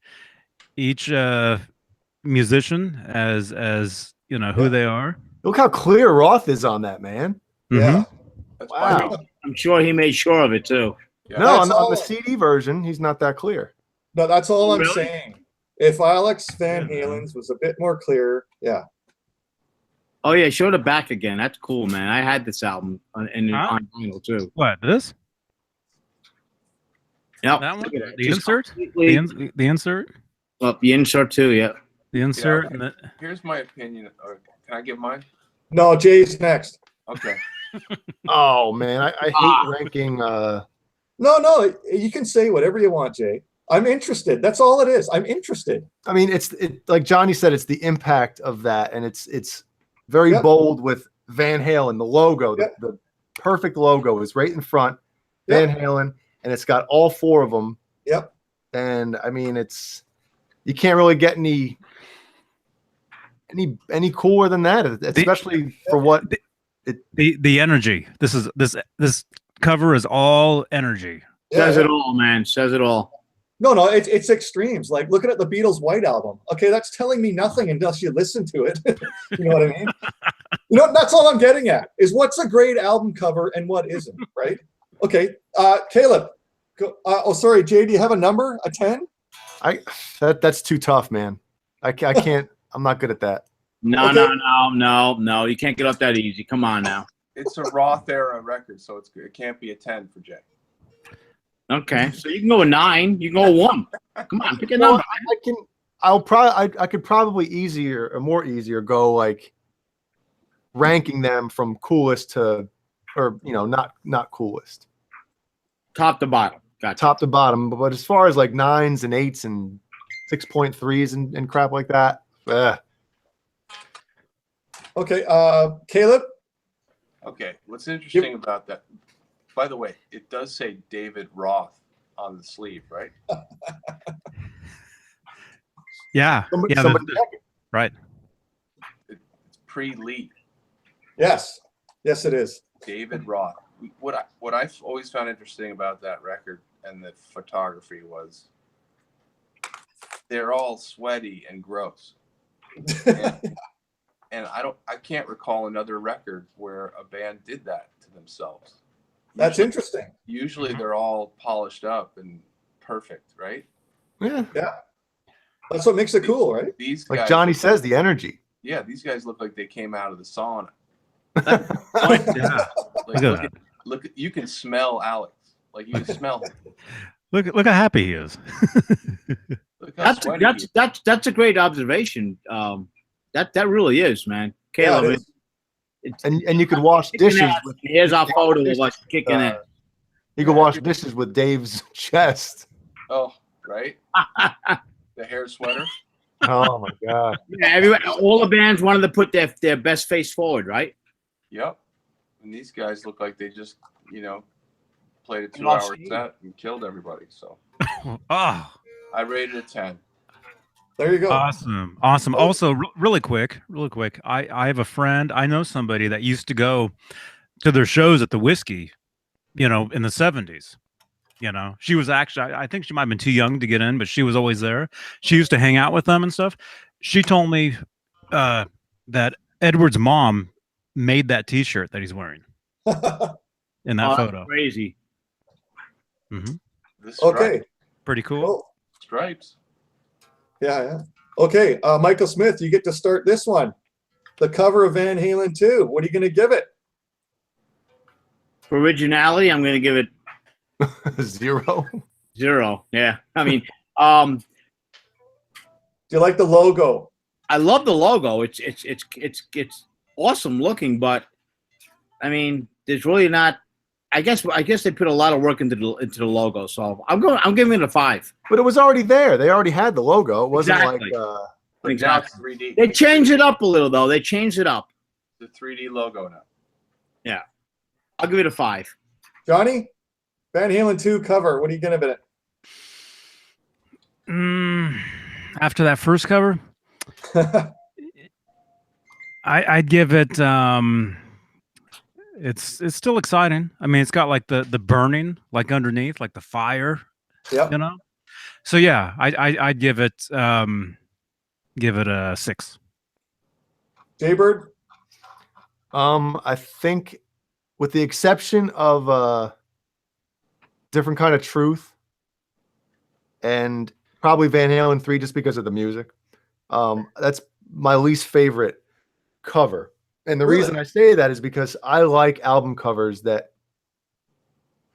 you like that you can stare at and Yeah. nitpick little tiny details of like, oh, I never noticed that. Or what's behind this? Or You know, little Yeah. Easter eggs. Sometimes the bands will like Somewhere in Time from Iron Maiden. Like, Oh, yeah. I still look at that thing and I still find stuff I never saw. Oh yeah. So this to me, I don't want to say it's lazy because I mean, you know, the time it was at, and you know, it's not like there's Photoshop and everybody can do stuff, but I mean, I understand it's just Van Halen in your face. That's it. We're Van Halen and this is the cover and that's it. But I just feel like it's probably the least stared at album cover in the Van Halen library for me. Yeah. See, now a different kind of truth has an FL9 on it, so I like that. Yeah. We'll I get there, understand that. Michael. I get that. We're only on the second record. We'll get there. Caleb, where do you stand with this? By the way, can we rotate the opinion so I don't always go last? You're not. I haven't even said anything yet. I went first on Van Halen 1, then Michael's Van Halen 2. I haven't said anything about this yet. Okay. Go ahead, Caleb. Well, with that record, I think it's more important than what's on the back. Absolutely. Because when I saw what guitar Eddie was holding and the pose he's in where he's literally breaking his back backwards, I think it's like the greatest rock pose ever. And it's got the Bumblebee, which I honestly think is maybe the coolest looking guitar in the history of rock and roll, in my opinion. Just when I first saw it, I was like, that is so sick, that guitar. So that, yeah, the front is a great logo. It's 3D version of, you know, the greatest logo. And but for me, that record's all about those pictures on the back. Now, Are you talking? I'm sorry if I get this wrong, but the pictures on the back, which one has Roth in a cast or with a cane or something that he has a broken foot? Well, that's in the sleeve. Okay. That's in the sleeve because the legend is he broke his foot while he was doing the jump split in the picture picture that he's doing the split. Steve, do you have the back of that CD? No, it just opens up and it's got the photos of Eddie holding the Bumblebee, guys in different poses. So Caleb, Hold on. Go back and show Roth with the chicks behind him. He's sitting there with his legs crossed, but you can see he has a yeah, it's hard to see that. Yeah, there it is. Yeah. John, don't worry, Johnny will be back with the album cover. Where's John? Yeah, the full wall-size poster. I have all the CDs sitting here. That's why. So Caleb, I guess I'm last in this category for this record. So I'd say the same to you, Caleb. So what you'd say, Caleb, is maybe they could have had the guys in some of those poses on the cover instead of just this. Can't do it twice. No. I'm not saying that. I'm saying like what they were branding. You know, they're like brand messaging. What's the brand? You know, let's show the brand. There you go. Okay. Because I guess, okay, so now I'll cut to myself. So right away, okay, it's just a logo. Like it's not showing me the band. So, okay, I'll start at 5. Now, can I go better than that? Okay, yeah, it's got the burning, like Johnny said. Okay, I can go up to 6. I get it. Great. It's not about necessarily the music, but I'd say like the back photos you're talking about, Caleb, maybe those could have been on here, like maybe on the bottom of it, like all 4 guys underneath it. Maybe lift up the VH and put the 4 guys underneath so you know who's on the cover. I'm just talking about the album cover, and maybe they could have made what could made it look better. Well, or you guys have. I'll tell you something. It was what kind of bothered me, and I'm sure it bothered other people, maybe even in the band, was how the pictures on the back were bigger for some people and smaller for others. Yeah. Oh, really? Because it kind of set a tone like, wait, who's more important? Whose band is it? So when you see Dave is the biggest on the back, it's kind of a tell as to where things were going for me. Yeah. Now, well, and I always wondered why it was blue. Like what color? Yep. Why did they think about dark blue as the color? Like it could have been black. Can I chime in here? And before you move on to the next record, can I just finish this up by saying when they came off of tour, off of Van Halen 1, Warner Brothers said you have 2 weeks to give us Van Halen 2, your second record, basically. So do you think, now this is just me, throwing this out there. Do you think that basically they were like, they didn't have any time to come up with an album cover concept because they were so busy basically coming up, writing and recording Van Halen 2? I think they told them they had 2 weeks, but they did it in 3 or something, right? Well, there's a tell in the next record because they spent so much time on the next record with photography, like the photographers that they used for Women and Children First. So obviously there was a discussion about the photography on the second one, although Neil Zlozauer did the shots on the second one. Mm-hmm. But I think there was disappointment in the second record and its packaging, which leads us to the next record. Unless you want to show Johnny, you got the back of the record. Go ahead, Johnny. Real quick, I don't have it. Why? Because of the album cover? It's in the shed. My album collection is half here and half locked away. Yeah. I mean, it's online. I mean, you can look at it.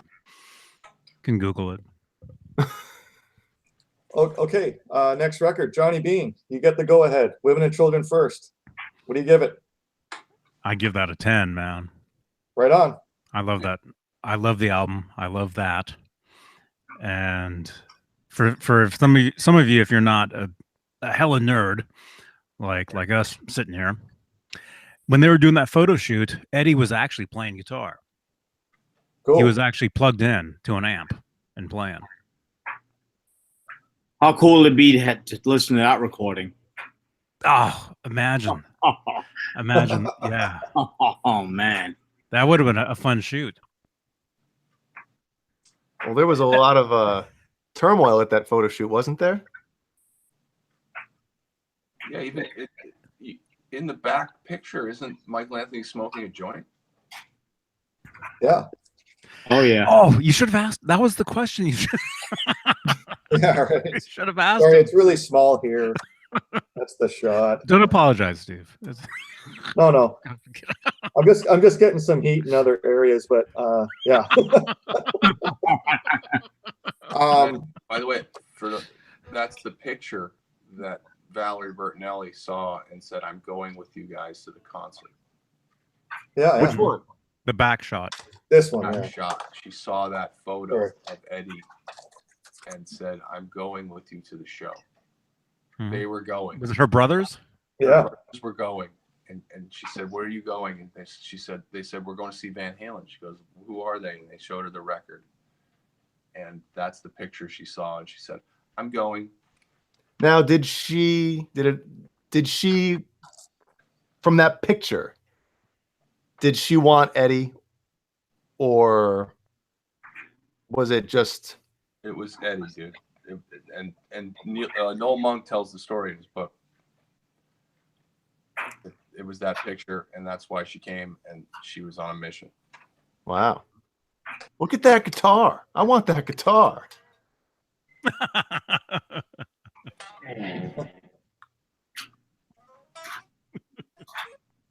There was a question before about something with our girlfriends or something. Hold on. Ours? But hey, real quick. Yeah. Every time I would come across that album, like the vinyl, and if it had the poster in it, I would buy it. I would buy it. So I've owned like 20 copies of that with the poster in it, just because I know that they're really not that rare. I mean, I know Roth said on a radio thing, the first 1 million copies have a poster in them. And it's not a poster I would hang on my wall, back there. But I would buy them just because I knew you couldn't always get them. Yeah. Yeah. That's like all the Kiss records. Like sometimes you'd get the poster, sometimes you wouldn't, but you always got it if it had the poster. Yeah. Jay, where do you stand with this album cover? I always thought Roth's boots were like, what is he wearing? Even as a kid, I remember looking at that album cover like, That's the first. That might be the first album cover I saw of Van Halen. Oh yeah. I think my brother. Now that I'm thinking about it, I think Women and Children First was the first cassette he bought from Van Halen, and I remember looking at that thinking, "Is that a girl?" And the boots to me were a telltale. Even at how old was I? Jeez. You didn't see the poster? No. He didn't have the vinyl, man. He had the tape. Well, that's a few years before Chapless too. Yeah. But I remember thinking, like, that's a chick, man. So what do you give it? What do you give it, Jay? It's cool.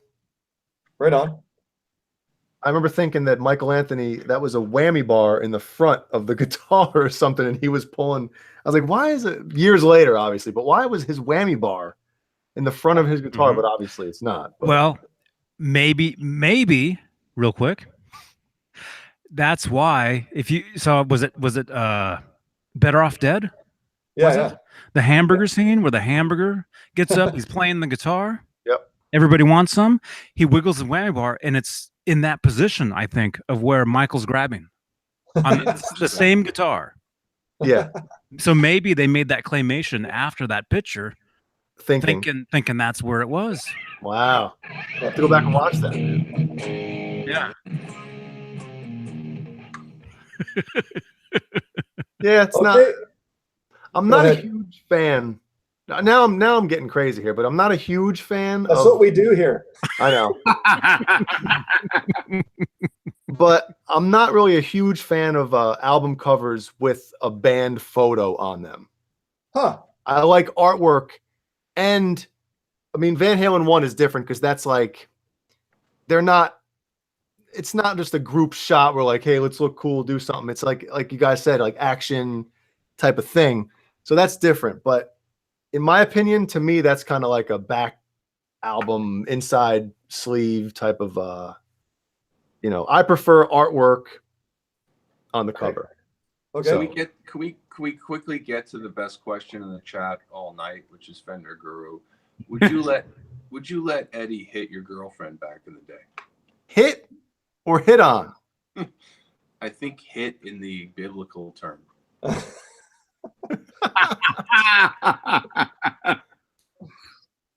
And my answer would be no. God, no. No. Why would I want a rock star banging my chick? Hold on. Hitting on and banging are two different things. That's a good sign to know if you got a good girl or not. If a rock star hits on your girlfriend, especially in front of you, and your girlfriend or wife or whoever, significant other, is kind of like, cool, like, and still goes home. What? You just stand by and watch Eddie try to walk away with your girl. It depends on the level that he went at it. If he didn't realize at first, Steve's getting restless over there. If whoever it is didn't really realize at first, maybe he's thinking, this guy just met her at the show. She's probably just some chick here hanging out. I'm taking her. You know what I mean? I'm Eddie Van Halen or who I'm. But if he realized like, yo, that's his girlfriend or wife or fiance or something, and then he backs off, I'm cool with that. Okay. Okay. Caleb, where do you stand with this? I thought that was a question for all of us. No, He crosses the line. I'm putting his nose to the back of his skull. But go ahead. Yeah, there's a line not to be crossed. I agree, but go ahead. Yeah, I'd feel kind of weird. I mean, like literally the coolest human being in the building that night is trying to bang my old lady. So that's. But I'm saying if kind of hard to even like. It's almost like you'd say, "All right, go ahead, fine." Like. Caleb? That guy just played a 30-minute solo. Okay, whatever. Mm-hmm. What if you were at a Kenny G concert? you don't have to worry about it. I'd see how long it went for sure. He can do that circular breathing, man. So he ain't coming up for air anytime soon. So Whoa. That's Oh. right. Never mind. How long is it? How long is his clarinet? That record, yeah, that's a 9 for me. I mean, because like nothing's really a 10 until we get to 1984, which I think is the greatest album cover in history. So go ahead. Well, you gave Van Halen 1 a 10. Well, yeah, well, those are the two best records, right? Okay. 1 and 84. So there you go. Yeah, so I think this is a great photo myself. I like the color green, as you know, and I think it's a great shot of the band. I like it. It looks classy to me for some reason, yeah, I definitely up in the 9 category for sure, and yeah, borderline a 10. I really liked it. Yeah. Michael? I'm laughing at the chat, man. It's Oh, I know it's oh, crazy. man. Yeah, I am getting cut off at the knees. I'm just gonna keep going.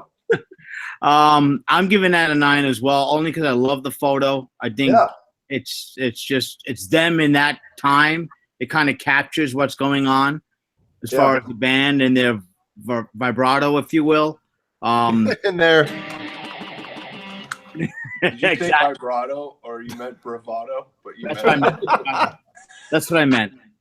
Dude, I've been up since 4 o'clock this morning, man. It's been a long day. Dude, I love using my Your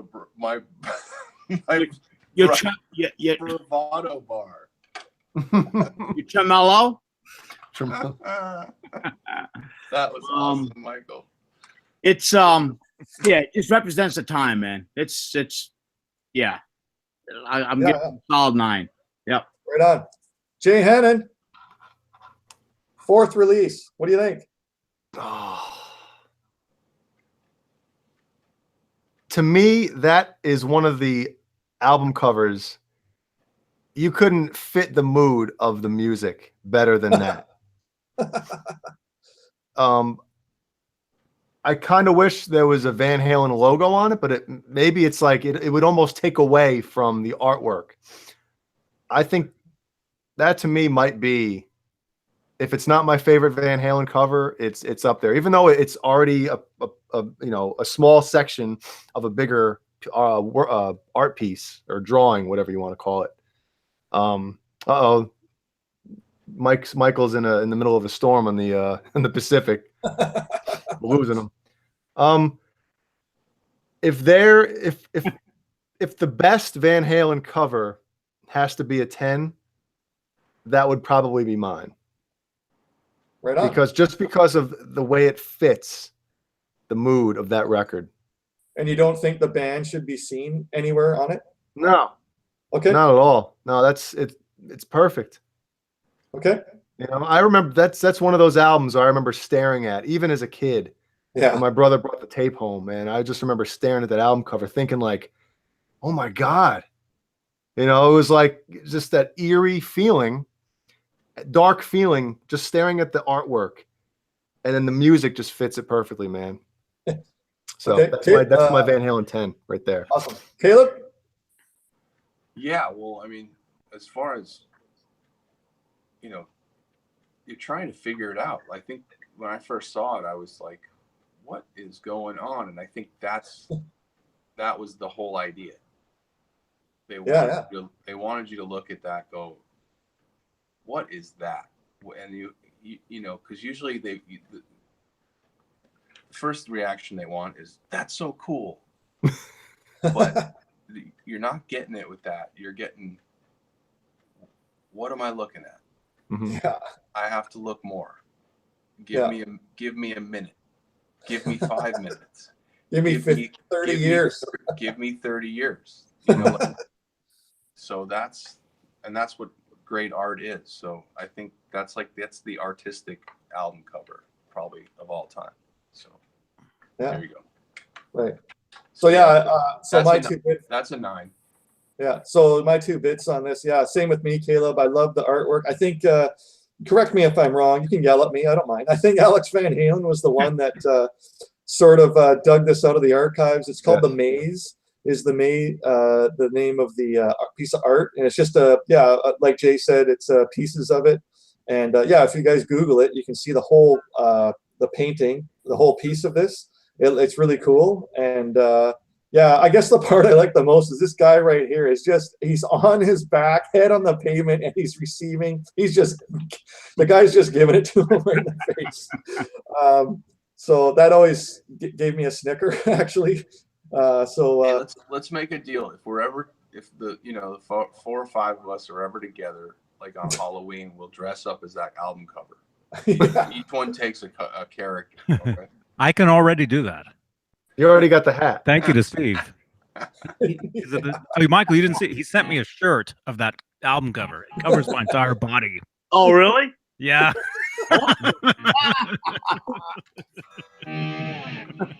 So yeah, same. Yeah, definitely up there in a 9 for me. I don't know if where you guys sit with album covers. Do you need to see the band? Do you need to see the 4 faces? I understand for this record, you don't necessarily need to. It's always, I get it. It's always about listening to the music, seeing them live. I get it. I love it all. But we're just talking album covers, right? Could it be better? I'd say no, unless someone's arguing that you should see the band if they need to be in a corner or something. But no, I always love this one. Where are you with this, Michael?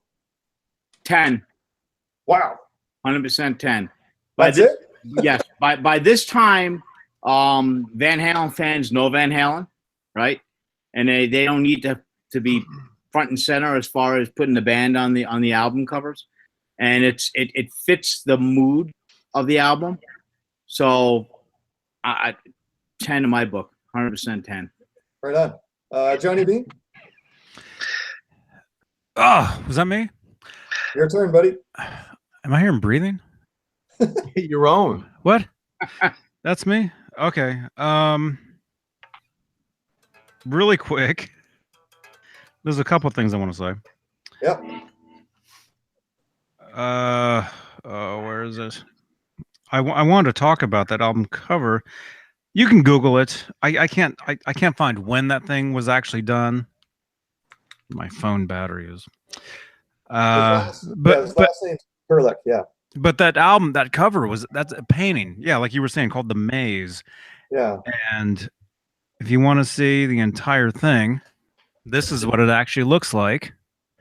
It's actually like a whole painting. If you want to push pause on the video and look at it, it's pretty cool. That is awesome. I mean, there's a lot going on in there. Man. Looks like a guitar, actually. A lot of stuff. Yeah. And that part of the what we see is just a tiny section. Really, right there. Oh yeah. Right there. So a lot of stuff going on.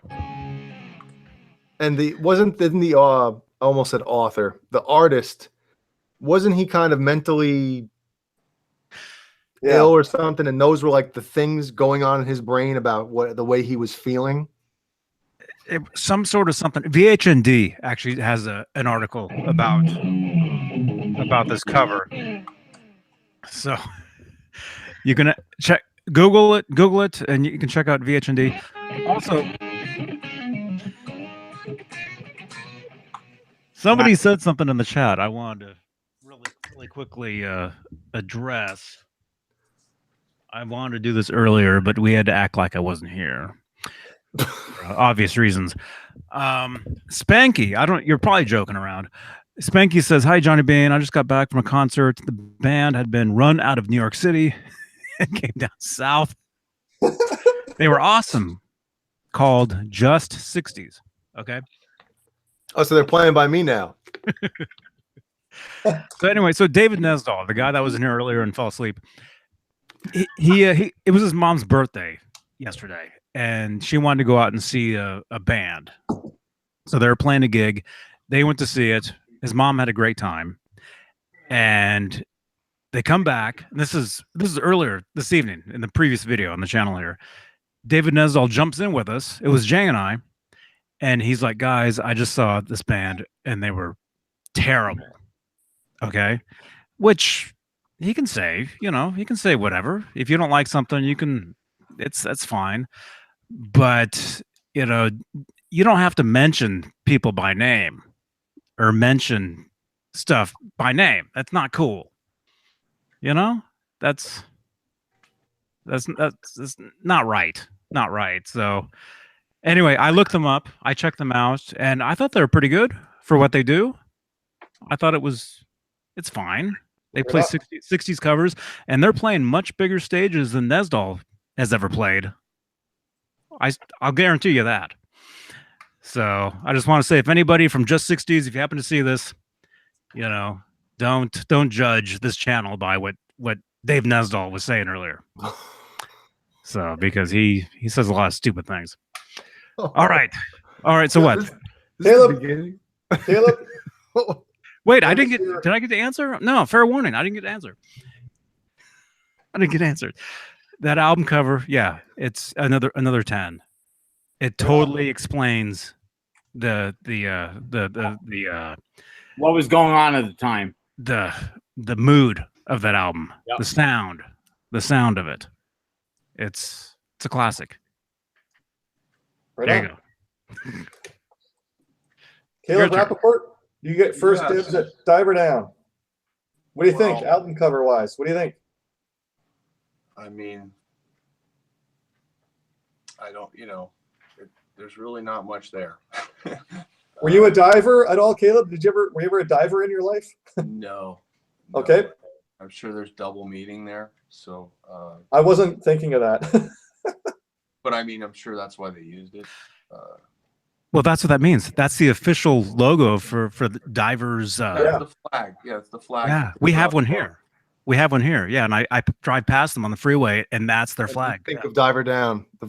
Yes. No, it's funny because there's a little hockey reference. Back in 2012, we were playing the Vancouver Canucks, and at the time, the Vancouver Canucks were divers. They would go down easy trying to draw penalties because they had a really good power play, and but they would go down real quick, and they got like the Kings fans would nickname them like the diving team. And when I went to the playoff game, I made I bought a Diver Down flag, and I put where it says Van Halen, I put Vancouver.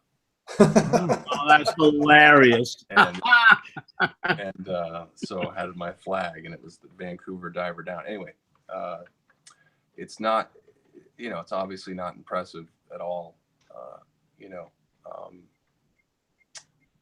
for me personally. Okay.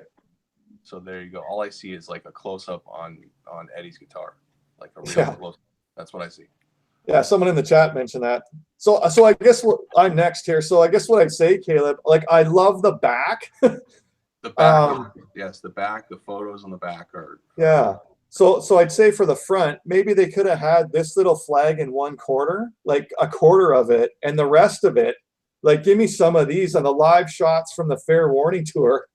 Like they're really good shots, and I think that's them opening for the Rolling Stones. Is that right, Johnny? That shot in the stadium. Mm-hmm. Mm-hmm. Yeah, like I think that would be cool if it, I mean, it's on the back, and yeah.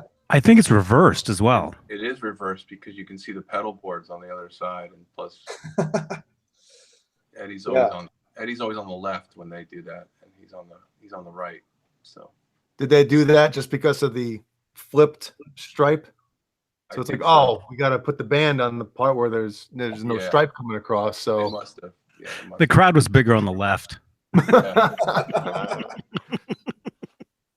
Okay, Michael Smith, where do you stand with this? Weak. Okay. Weak. I'll give it. It's got some good tunes on the album. As far as the album cover, I'm going to give it a 1. Wow. I'm serious. I mean, it's just a symbol for Diver Down. I get that. But that's my opinion. Weak. Now the back, they should put the back on the front and just flip it around. Because the back of the album is pretty cool. Well, it's almost like they made a decision after Women and Children First to never put the band on the front of a record again. Mm-hmm. Because they knew Dave was going to have those boots on. Yeah, no, I give it a 1. I mean, it's really good. Johnny Beane. I mean, it's tough because a lot of us grew up on these records, Oh yeah. and each cover it's very special. I mean, I'm looking at that, and it takes me back to. Yeah. I love the album. I love the album. We're talking the album cover though, right? Yeah, yeah. Well, even the cover. I mean, it triggers all the songs, Biggest memories. Yeah. memories. Yeah, That's the year I got into them, by the way. So that was the record that I actually became a fan because of the year. And I was late to the party, so I was young. So as far as an album cover, it's. I mean, it fits the title. So I would say it's it's a 5. Okay, Hannon? Oh man, I guess it's one of those. I mean, I get what Johnny's saying. You look at it, and instantly you're brought back to the feelings and the It time. is what it is. I'm all we're asking, like me, I was like, would it be better if they had some of the shots from the back on the front? That's all. It's just the least original Van Halen album cover, hands down. I mean, you can't argue that because it's something else.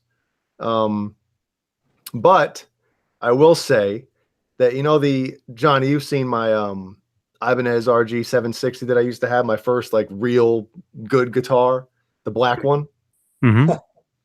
I might have a picture somewhere, but if you flipped it over, the back plate, I had a Diver Down sticker on it just because of Oh wow. Van Halen. That's My cool. brother, he did a pool. He used to do like pool openings and closing and service and stuff like that. And somebody that he did service for was a diver. So he got me a Diver Down sticker because, both of us were Van Halen fans. So he brought home the sticker and instantly I was like, oh, going on here. So, but yeah, that's like the. What number? 1 to 10. He doesn't do that. Coolest or not? That's all he does. It's just probably my. I prefer the Van Halen 2 cover just because of the logo. Least favorite. Yeah, least favorite. Okay, it's back to me. 1984 album cover. I never smoked in my life, and 7 years ago I lost my dad to lung cancer. So I wasn't allowed to smoke when I was younger. So this kind of had an issue with me. But I don't know where you guys are going to stand with this one. So I'm just going to pass this to Michael right now. Go ahead, Michael. Well, smoking killed both my parents. And growing up, I actually almost died from bronchial asthma. So I never smoked. I'm going to pass it on to the next one. Johnny? Is Johnny there? He's salivating because he wants those smokes. Yeah. Go ahead, Jay. It's weird. I have like a mixed feeling about that album cover. Yep. No, so do I, man. That's why I almost can't talk about it. Well, mine's not because of the smoking thing. It's just I can't explain it. I have no idea why I have a mixed feeling about it. I mean, a small child smoking, is that why? No. I mean, nowadays that would be on the news. Oh, look at Van Halen. They promote, children smoking. They'd spin the whole thing. I mean, yeah, Ken's saying it's just plain boring. Fender Guru is 10. Angelo Ricchetti says a 10. I really don't know how I feel about it. I get a mixed emotions when I look at that album cover. I mean, what's the story behind it? Anybody know it? I mean, what's that about? Well, there's the original picture. I have it somewhere. I sent it to Johnny and Dave, and they're both like, "Yeah, I know." The person they hired to do the art came to interview with them, and they looked through. I think what they told her they weren't happy with, but then they started looking through her portfolio, and they found that picture of a little boy smoking candy cigarettes, and they fell in love with that. So I think she went and did a rendering of that, and I'm not sure where the wings came in or anything, but I mean, are you done, Jay? Or Yeah. I'm while you guys are going over it, I'm gonna try to find the original picture. for me, because that was the most anticipated record for me, because I was full blown super fan before that record, when they were recording that record. So when it came out and I saw it, I was like, another one where you have to think about it. You have to look at it for a while. You don't know what to make of it. You know, I think almost Jay's reaction to it is why they did it. But I think it stands up to today as like the greatest, for me, the greatest album cover in rock history, because of not only because of the songs on that record, but I love the idea. I love the little angel boy smoking, looking with the devilish grin. You know, there's something so deep about it, and that's my opinion. I think what they were going for and what they got was exactly what they wanted, and you know, it's probably the best record they ever did and will ever do. Greatest sounding, you know. I don't know. There's so many things in there for me, but So Caleb, you like 1984 more than the first record? as far the music or the album cover? No, the music.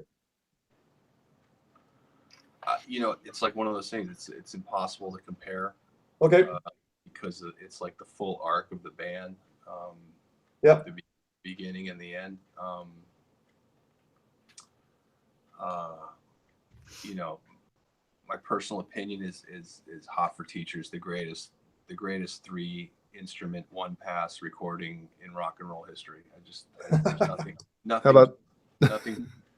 nothing beats that song. Nothing beats the music on that song. It's the greatest. There you go. Recording ever. Nerd down, rock music ever. So, and there's so many other great songs, and you know, Eddie's guitar sound on that record is way better than the first record for me, just because there's not there's no reverb on it, and there's way too much reverb on the first record, and I don't know. I think they're at the top of the world on that record. Top of the world. So there you go. Okay. 10, 11. It's an 11. Where's Michael Smith? Has he left us? I'm back. Oh. Okay, Michael Smith. We've got a lead singer change. You get first dibs. What do you think? I didn't even answer that last one. Skipping right over. Skip Johnny Beane. All right. You weren't here. Who are you? Who are you again? The bearded guy? Wait, I don't know. Gotta hold on. Go ahead, Johnny. I don't know. I mean, I know Caleb told the story about the origin of that cover and everything. For the time, for 1980, 83, 84, for that period, yeah, it's a classic. It's 10. You can show anybody that and they'll know exactly. Jump. Yeah. You know? The most iconic album cover that Van Halen ever did. That's for sure. Yeah, for any casual Van Halen fan, they know that cover out of probably any of them. Mm-hmm. Number 1 hit. Yep. Yeah. Cool. Okay, Michael Smith, lead singer change. What do you think? Okay, first of all, 1984, I agree with the classic side. I mean, it's the smoking part and everything with my parents and everything.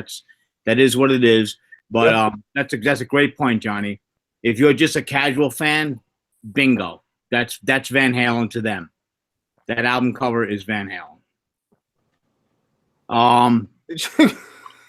I'm sorry to cut you off, but I forgot I saved this to my phone a while ago. And I thought if there's ever a great Photoshop job, it's this, man. It looks like, Oh yes, I see. Yep. That. Yeah, it's so good. that is so freaking awesome, man. Yep.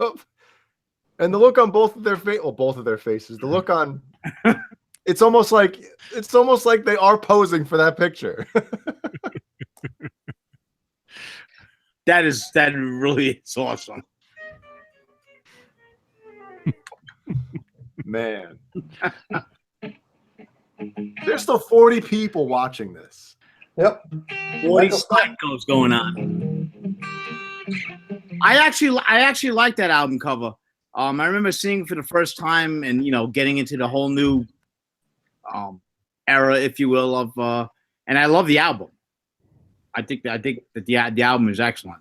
I'll give it a 7. Okay. Yep. Johnny Beane. That was the first Van Halen album I ever bought.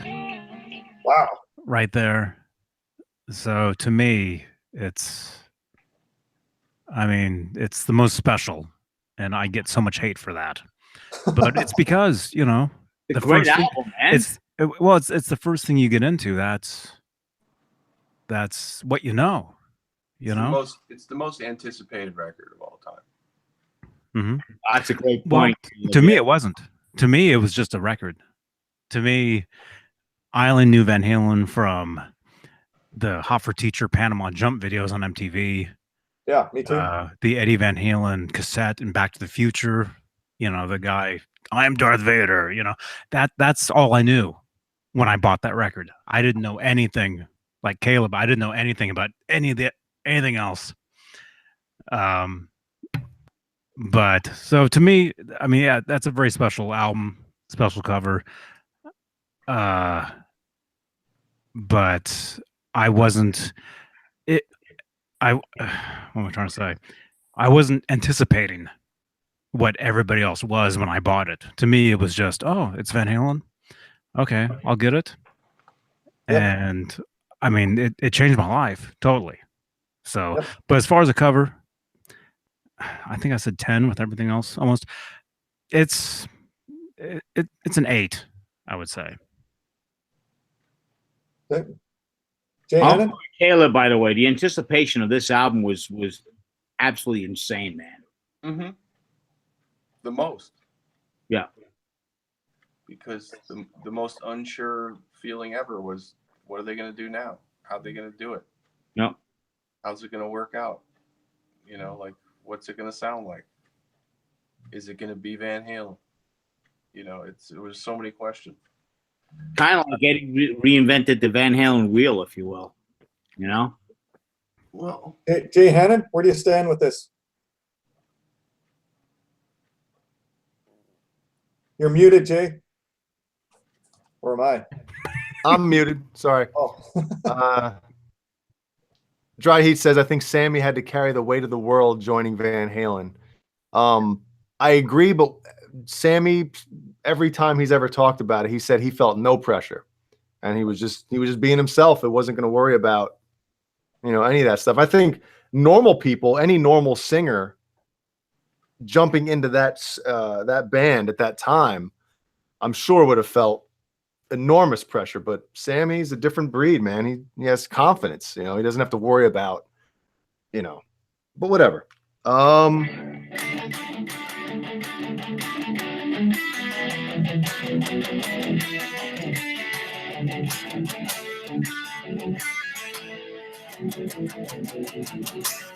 One of my favorite Van Halen riffs ever.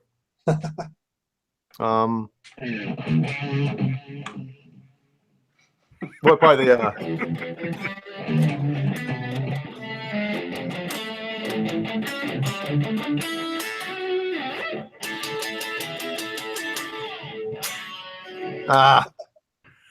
Stop it, Jay, you're giving me goosebumps. Stop it. Yeah.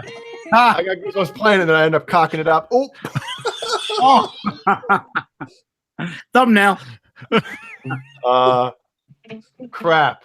That one, I'm kind of like Johnny, where I was 9 when that album came out, so I was still young. Where it wasn't like I was in love with Roth, even though of course, my brother showing me all that music, I liked it. I knew I liked it, but I wasn't like one of those guys where, where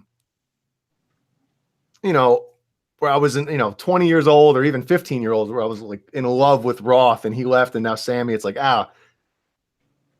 it was all new, 9 years old. So at the time, like Johnny almost said, it was like the same band, I didn't have that competition thing where it's like I had to pick one or the other. It was the same thing. It was Van Halen. Yeah. When I bought that album, that was the first album I bought. And then a week later, I bought the first album, Van Halen 1 on cassette. And I grew up listening both together. To me, it was just one band. It was the same. I think me and you are very lucky in that sense where that's the case, because I listen to both and they're both Van Halen. Like, Alex says, yeah, Van Halen. We wanted to keep Van Halen. Well, to me, when I bought 5150, that was brand new in '86. And then I dug back and bought everything else. Mm-hmm. And of course, everything else to me was old. Yeah. It was old, 70s pictures, it's old, even though it was only 5 years ago or, 10 years, which is nothing now to us. But yeah, it was the same. It was all Eddie. It was all about Eddie. And it was all to hear the progression of Eddie throughout the years. It was just the same thing. I never saw all the hatred and all the fighting between the two camps of fans until the internet, until Facebook. Facebook is what really, and every day, We're lucky enough where we never had that feeling of which one do I like better, or it was always like we just said a million times. It's Van Halen, it's the same band. Well, Dave was already historic to you, like it was the chapter before, like it wasn't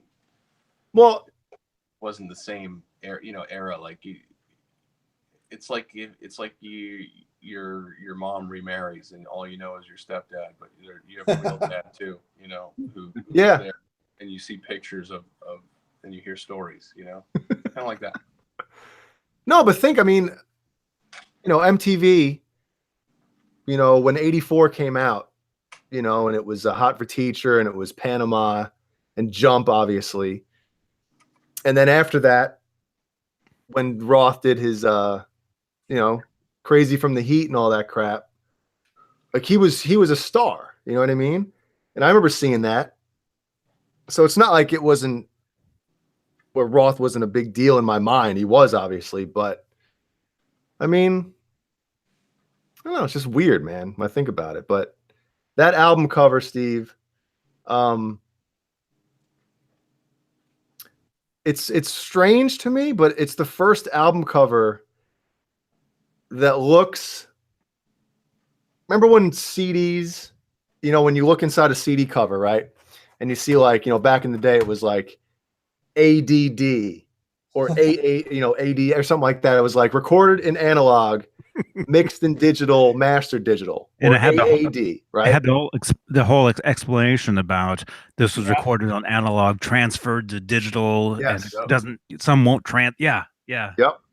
In my when I look at that album cover, it's the first Van Halen album to me that looks and sounds digital. Like it's weird. I get this weird feeling when I stare at it. I'm like, that album's digital. You know what I mean? Even though like it wasn't like recorded. It was recorded analog, but maybe it was I don't know. Am I rambling about the dumbest crap ever? I feel like no. It might have been the first one that was made. You know how now you have stuff that's mastered for iTunes. Yeah, that might have been the first album for Van Halen that was mastered for digital. Because when '84 came out, CDs were still very, very new at that time. They were around. You had to be very rich to have them. So maybe that was the first Van Halen album that was mastered digitally. Is that what you're saying? Possibly. We'd have to look this up. Yeah, maybe. Maybe I- it's just the sound of it. I don't know. Can I add on real quick to that course. to that album, that cover? Yes. I mean, yeah, it's a great cover. It shows it's Atlas holding up, you know, the Van Halen world and everything.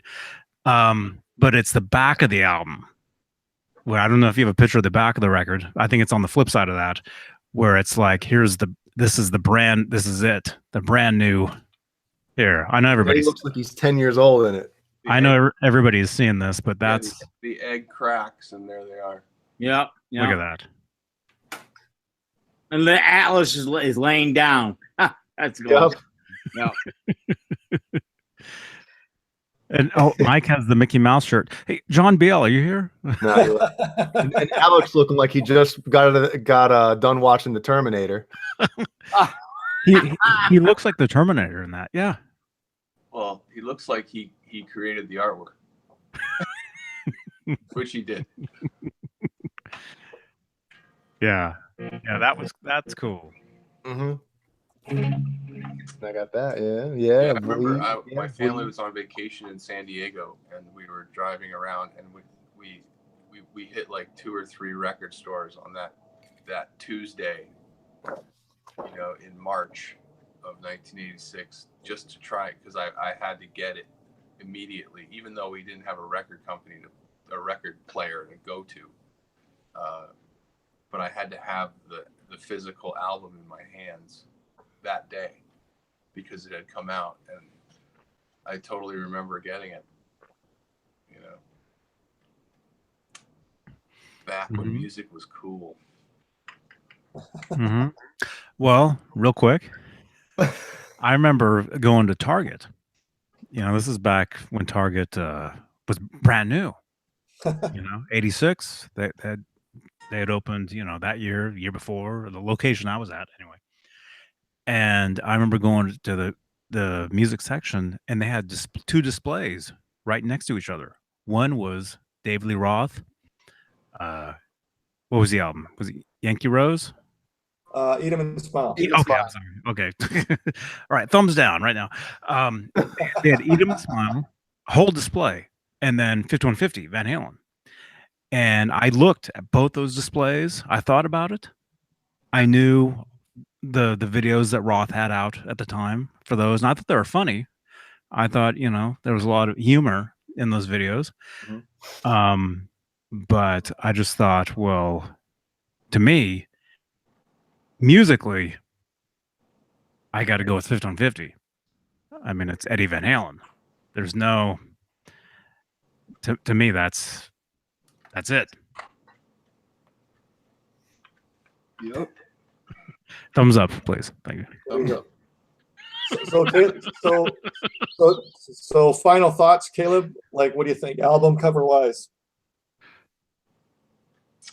I think it's an 8. You know, it's the first time we saw the rings. It was different, but I wasn't like completely blown away or thought like, wow, that's really cool. I thought it was, you know, it's definitely different, and there was a different direction going on. And but I was very quick to get to the inside of it and hear stuff that I hadn't heard yet. So Caleb, would you say that like when this was out and Eat 'em and Smile was out, did you sort of lean towards the Eat 'em and Smile because that's where Dave went? No, because it's like Johnny. It's always been about Ed for me. So okay, you know, I have my preferences of the eras just based on the music that was recorded. You know, but for me, you know, Eddie Van Halen could play with Linda Ronstadt, and I would buy it in a second. You know, it didn't matter. You know, it didn't matter. So I just wanted to hear what he was going to do next. You know, right on. You know, that was the next thing, and you know, off we went. And it was different. You know, if I could talk about Eat 'em and Smile, I would say I was unimpressed with Vi's sound on the record, so it didn't really grab me. It's kind of thin. There's no power to it, you know. Okay. There's no balls to it. He's a remarkable player and can do stuff few can, if any. But I wasn't impressed with the tone. You know, Eddie's always had the tone. You know, so It's not electrical tape. Even in the processed days, he still had the tone. So. That's not electrical tape. It's not. It's black duct tape or whatever the hell kind of. Look at that. See the grooves in it? Yep. Gaffer's tape. Yeah. It's duct tape. It's black duct. Yep. Because it's shiny too a little bit, so it's not electrical tape. All you people that are making replicas out there using electrical tape. Well, there's been different versions of that. There's been many different pieces of tape down there. Just search 1984 Eddie Van Halen pictures, and you'll see all different. It was always changing up. It wasn't always the same thing. Well, I want a 5150 live out of net version of the 5150 guitar. So we all did, man. It's gonna have to be that. Yeah. Gonna be duct tape. Okay. Johnny Beane. Oh man. One too. Similar to a Beatles album cover. Beatles had an album cover like this. yes. That's like, it looks like the Beatles. That was the first CD I ever bought. Was Me that too. album, and I bought it before I owned a player. Me So, too. so the day I bought that CD, I had to go buy a CD player to play it. How much did the CD player cost back then? 200, 300. Yeah. Oh my goodness. Oh wait, there goes my. I said they never put their faces on another front of the album. There, I'm wrong. Yeah. Well, I thought you were talking about the Roth stuff, but yeah. No, I thought like there was nothing after that. So there you go. My bad. That's why we're here, Caleb. But that's probably my least favorite record of all of them. So that's probably. To me, 5150 was 3-piece. 5150 got me into Van Halen, you know, as far as with Hagar. But 0812 was a huge record for me. The summer of 1988 is all about that. And even though I didn't get to see the Monsters of Rock, I got to see footage on the Today Show and whatever, you know, special news stuff, which you can look up on YouTube now. I watched it last night after you sent me that clip. I watched two other videos of them, like the Monsters of Rock special. I watched that Today Show thing. Yeah, there was a clip. I I happened to run by it for some reason, and there's so many things wrong in that clip. Like they're interviewing Michael. Here it is. Tell me what's wrong with this picture. Oh, come on. Stop focusing on the light here. Come on now. Come on. Go all the way and then pull back. Go all the way up. All the way up. Oh, wait. Oh, I thought it was go all the way in and then pull it out. Okay. It's almost There it is. Who's that? What does it say? What's the name on it? It's Alex Van Halen. and then this one too. Like Sammy Hagar. Where is this now? What, are you kidding me? No. The funny thing is Johnny sends Steve and I the clip of that. And he goes, count the mistakes in this clip. And within a minute and a half, I sent him the two pictures. That's weak, man. That's ridiculous. Yeah. But no, that album, as far as the album itself, I mean, that's to me, that's what I grew up on. You know, you know, you can make fun of me all you want, but When It's Love to me is Mine All Mine. That stuff's incredible. I love it. To me, that was well, it was brand new.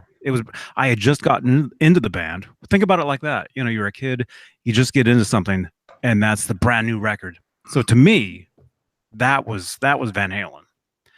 You know, even though I grew up, I bought everything behind it. To me, that was the new stuff. That was the good stuff. And yeah, that album, I would say, as far as the Hagar years, that's the best cover as far as them. 10. Right on. It's the Beatles cover. Yeah. Jay Hannon? Jay Um, Hannon? it's always funny to me, that picture, because Eddie looks like Alex, Sammy, and Mike were ready to take the picture, and Eddie was like, "Hold on, wait a second, guys, let me get in there." You know, and like popped his head in. He's like, everybody else is sitting down, posing for the picture. They photoshopped him in. And Eddie's like standing behind like this. Does anybody have the tour book? Because the tour book, you see more of the picture, actually. Brighter. You see more. Well, you see Sammy's hand. You see more. I got it. Hold on. Oh, he's got it. He's got it.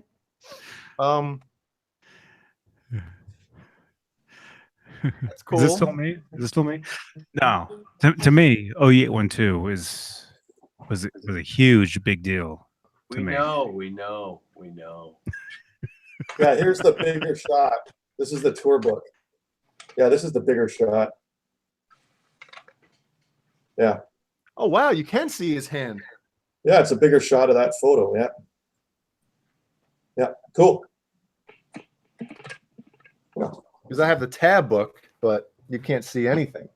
You know? Actually, I bought this tab book. I bought this before I bought 5150's tab book. Right on. And you know why that is? Because when We're learning my brother were, no, go ahead. I was wrong. my brother and I were driving down to Sam Ash to get a tab book. We had on 0812 in the car. So I was like, oh man, I got to get it. And then, I realized I made a mistake. Oh, How about that? Mr. Vine.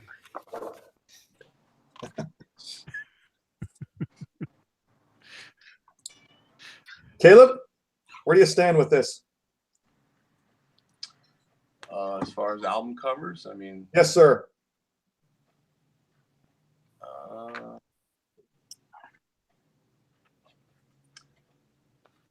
you know, a 7 doesn't make me crazy.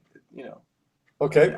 the album is what it is. There's some great songs on it, and there's some really bad songs for me personally. So Feels so good.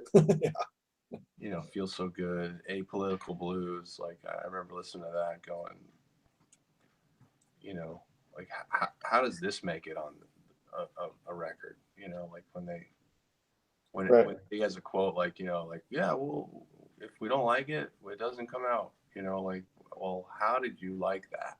You know. So, but that's just all personal preference. But yeah, I mean, as anticipated a record as 5150 was for me, just because I was full blown super fan, and it didn't matter what they were doing. If it was coming, I was getting it. So Right. All right, Michael Smith. 5. Really? Yep. Okay.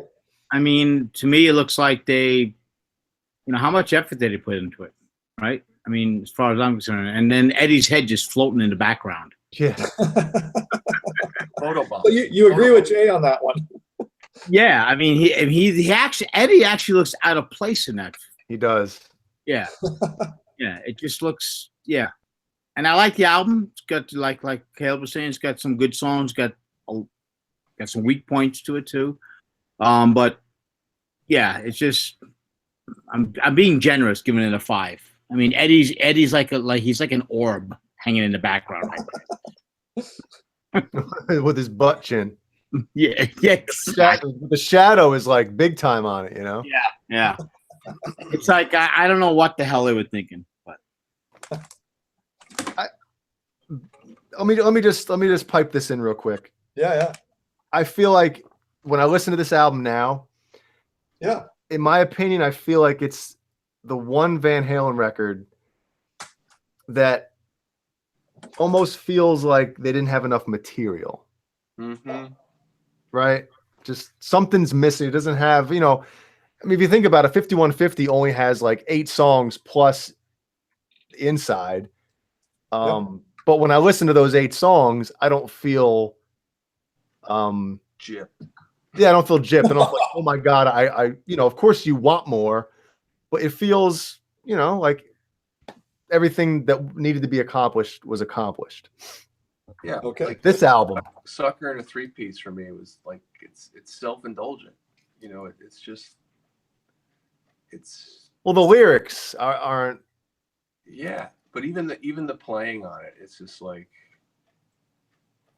I don't know. For me, it's like it's a show-off song, and I never thought Eddie was showing off in a lot of those songs. I thought he was just playing, but it almost sounds like he's like trying to show off in that song, and it just doesn't come off well for me. All personal. Okay. When the lyrical I content like in that him- album I like too his playing on that song. Jay Hannon? Oh, so no, I was just gonna get back to this. I'm gonna trash this another couple of seconds here. Oh, The lyrical content, with the exception of like, you know, Mine All Mine, which I think is probably up there with the top 2 or 3 vocal, not just vocal performances. I'm talking about lyrics. Mine All Mine is one of the best.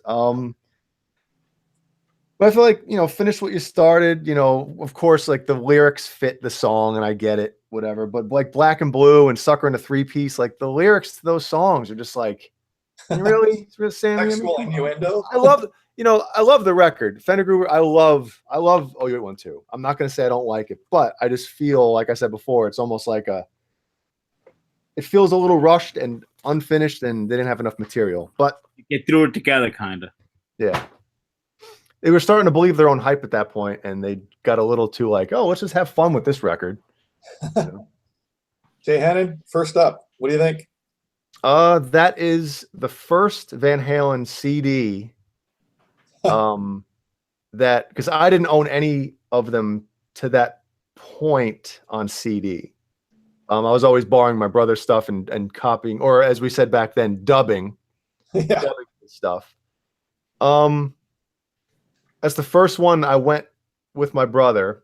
He in his 19, what the hell year was it? 1989 or 1987, 80. It was he had a Nissan Pulsar, a gray Nissan Pulsar. Remember those things? Oh my God, I remember those. Yeah. We drove to pick that up on day one. And I just remember putting it in the car on the way back, driving with him and just pumping it, thinking it was like, this is the coolest thing. You know, my older brother, you know, thinking I'm cool enough where he's going to take me to get a Van Halen CD. But see, now instead, it went from just talking about the covers to talking about our experiences hearing these records. And I think that's cool that we kind of, you know, are going into this stuff a little bit more, but It's content. yeah. I don't really know. It's one of those album covers where I don't really look at it that much because there's nothing there except for a logo and It's the football. yeah. The Duke. The maroon or red Duke football. Am I correct saying that I know there was 2 printings for that? The original had a phone number on a chalkboard that they had to take out. But am I correct in saying that the For Unlawful Carnal Knowledge, wasn't it like there was one version where it was like white or a lighter version of that gray on it? Or am I just remembering something that's not true at all? Maybe you saw like an import version of that where, you see, back in those days, I used to collect all that stuff. And I had a cassette that was printed in some countries, who knows where. And it was the weirdest thing you've ever seen. It was the album, but the printing was just bizarre. Huh. So maybe you saw something. Maybe I did. I don't remember. It's just one of those things where maybe just my brain is making it up. You know what I mean? No clue. Like the people that were at the Kennedy assassination. He was killed. All right, let's speed up the takes here. We gotta move. Yeah. Yeah, it's already 4 o'clock. Holy crow! Caleb, where do you stand with this cover? I mean, it's cool. It was different. I think they're always trying to be different. So, I do think that album, as far as the production, was an answer to how the previous one had such a thin sound, and they came back with that sound. So they definitely didn't. I don't think, certain people in the band didn't like the way the previous one sounded. So that was the answer to that. I mean, I think it's the first time you ever heard Michael Anthony play on a Van Halen record. Basically, it was on that record, and it was crisp, and the drums were recorded by the same guy that recorded Bonham, and I mean, who doesn't forget the first time they heard Pound Cake? Like, you're like, okay, they're back. And who doesn't forget the first time they saw that video? Yeah. VCR, record. Slow motion. I remember the first VCR my parents got with the slow motion button. Oh my God. Yeah. Continue. I apologize, but continue. Yeah, no, I mean, that album has several awesome songs on it, and I was glad. I was happy. That album, there's very few stinkers on that record, and it's very powerful, and it's his new rig too. It's the first time he I think he's using the Saldanos on that, right? So Yeah. it's there was a sound that he had that we hadn't heard before, and it was. And Judgment Day might be the best track 2 on a Van Halen record. I mean, it's hard to that's a perfect track 2. It's and after Pound Cake, it's like. Yeah, and Spanked is like the worst track 3 ever. So I like that song. Anyway, no, I'm the album cover is a 7, but the record is up there. It's probably the best sounding Sammy record. I mean, Balance sounds great too, but that record, it's Alex's record. That record. Yeah. Michael Smith, what do you think? As far as album covers, Yes, sir. I'm gonna give it a 7. Okay. Yeah, it's pretty cool. As far as the album, I love the album. Absolutely love the album. Pound Cake, just the way it begins, like Caleb was saying.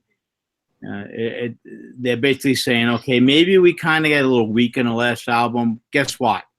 We're Van Halen. We're back. I'm Eddie. Just unbelievably awesome. Those big ass drums coming in. Yeah, exactly. Yeah, right in your face with everything, right? And then of course you got 316. He's playing for Wolfgang, right? Yep. Top of the World, which is the actually ending from Jump. Yep. The little pieces there. Yep. Great album. Album cover, like I said, around 7.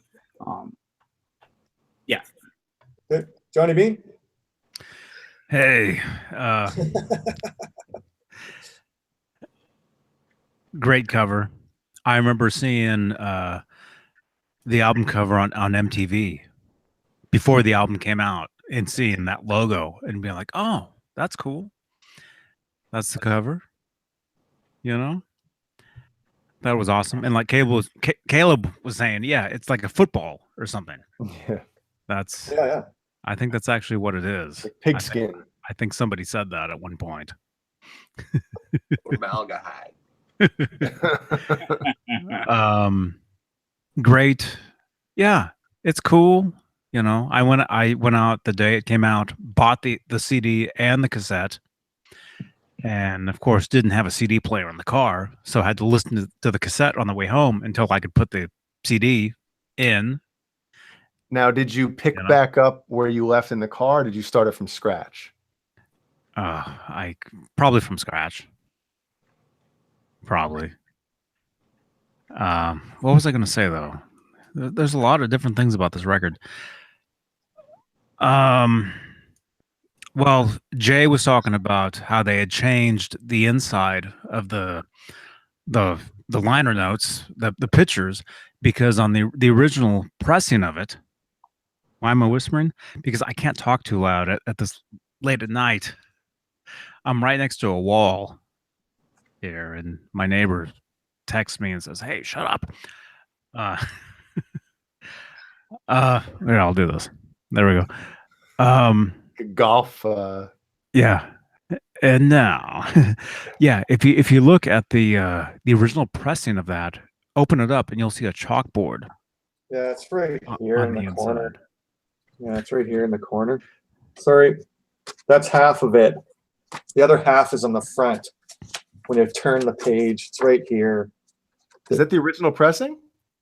This is the CD, but yeah, what would happen is people were phoning all the phone numbers that were on there. Well, are they on there? Because it was Eddie's chalkboard. All the people, his management, all the phone numbers of all the people that were involved with this record, recording it, the numbers were on the chalkboard. Steve, no, I know that. What I'm saying is, I can't Sorry. see. I can't see. No, I can't see what's on yours right now because it's blurry. What I'm asking is, can you in your album cover right now? Can you see the phone numbers, or is that a first printing or second printing? That's what I'm saying. No, I bought this like brand new when it came out, first printing. Yeah. So that's a first printing. So you have the phone numbers actually on there. Yeah. Well, it was right, Steve. On- you see numbers on there. Oh yeah. Yeah. That's what I'm saying. Yeah. But it was the cassette. On the cassette, you would open it up and you would see the entire thing.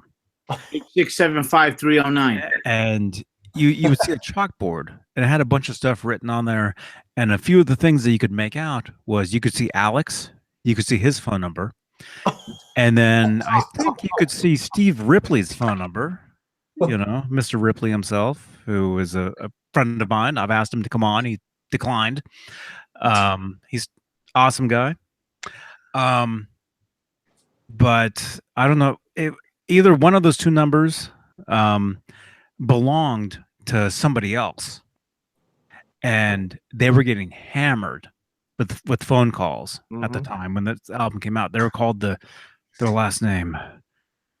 There was an MTV thing about it. I want to say the McNuts is what I want to say the last name, but I don't know if that's right. I can't remember. It's probably on YouTube. They were getting just hundreds of phone calls a day once that came out. Yeah. Yeah, Steve, I didn't mean to sound like I was getting short with you. I was just trying to tell you, like, yeah, I know, but are there phone numbers in there? I wanted to know, Oh yeah. He's gonna All start good. calling him. And that's cool, man. Okay, Caleb. Yeah. Where do you stand with this one? The cover? Yes, sir. Well, the first thing I thought was, is that Wolfgang? Yeah. And thought it was interesting. It was definitely more interesting than the previous one.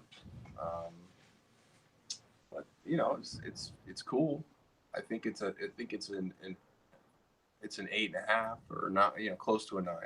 It's definitely a cool idea, And then of course the record's got amazing songs and amazing tone, and it's pretty much the end right there for me. Yeah. Well, it's the end. So there you go. Michael Smith. I'm giving that a 10. I don't know. Wow. Why. The first time I saw that, I was like, that is badass. Just something different. I mean, you know, it makes you think, right? Mm-hmm. And the album itself, I love that album. Absolutely love that album. So yeah, I'm giving it a 10. Definitely a 10. Johnny B? First of all, yeah, I thought that was Wolfgang too, but it's not. That was somebody that they hired to take the picture. Yeah, for a lot of years I thought it was Wolfgang, but it isn't. But the Japanese pressing of that only has the one kid on it. I don't know if you guys have seen that. Steve, maybe you've seen it. Yes. The kid on the, well, if I'm looking at it, the kid on this side, the right, to me, yeah, he's the only one on the Japanese pressing. As far as the cover, it's cool. It's cool. It's 7. Should we call some of the numbers on Steve's pressing of that record? Previous? I don't know. Would that be cool for another show? All the numbers. Jay Hannon, where do you stand with this album cover? It's isn't it the only Van Halen album cover? Well, of the origin of, Dave, Sammy era, those two straight through. That is a what do they call them? Like when Pink Floyd puts out an album cover and you're like, what the hell is that? Like a metaphor or something like that. Like, don't they have? There's a bunch of meanings that an artist or whatever will put. When you look at it for the first time, you're like, I have no idea what the hell that is. That's completely whatever. But then when you actually look at it, and or somebody explains what they were thinking, so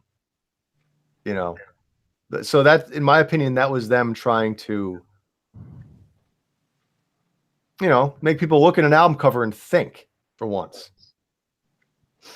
So in my opinion, that gives it, it's up there as far as, it's not one of my favorites, but I think it's one of those things where, like, it's great, but it's not one of your favorites. And I think part of the reason is it's not one of my favorites because it was, like Caleb said, the end. In my opinion, that album is the end of Van Halen. Van Halen was done after that album came out. So I just get a bad, The thing about that album cover, Steve, where are you going? I'm here. I'm here. The thing that's really cool about that album cover is if you saw them in concert on that tour, they had that was the first time they had the huge screen behind them. If you stayed long enough, you would see a live action video of that cover. I don't know if you guys know this. If you've ever seen that, you would see both kids like screaming, and then they both say, "See you next time. See you next time." Remember that? And they're talking. Yeah. And that was live action video from that cover. Yeah, I remember that. Oh my God. Yeah. Oh, that's crazy, man. I totally forgot about that. I'm a nerd. Okay, I admit it. But yeah, so yeah, more info for you guys. Well, can I give you a Jay Hannon tidbit? Yes.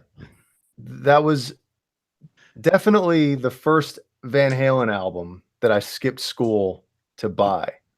It was probably the first overall, but I can't be 100% positive on that. But it was definitely the first Van Halen record that I skipped school to buy. But hey, yeah, check it out. Look up a balance. Maybe it's on the pay-per-view.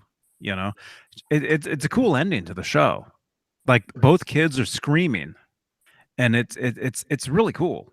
That's got to be on YouTube now. Mm-hmm. Yeah. Isn't everything? This show is on YouTube. Isn't this? My whole life's on YouTube, man. We are. Michael Smith, you're up. What do you think? Sucks. The music or the album cover?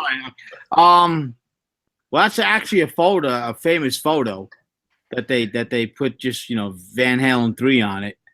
Um, Oh, whoops. Didn't Homer? Wasn't that Homer? I think Homer actually posed for that at one point. Remember the what was it? The Simpsons. There was a video of Homer posing just like that on an episode. I'm giving it a week. I'm giving it a 3 only because of a couple of songs in there that are good. Steve, Yes. nice thumbnail, Steve. There, look at that. That's awesome, man. Oh, nice! Look at that. I didn't do anything.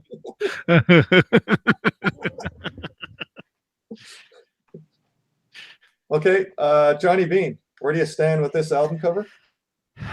That's the 10, huh?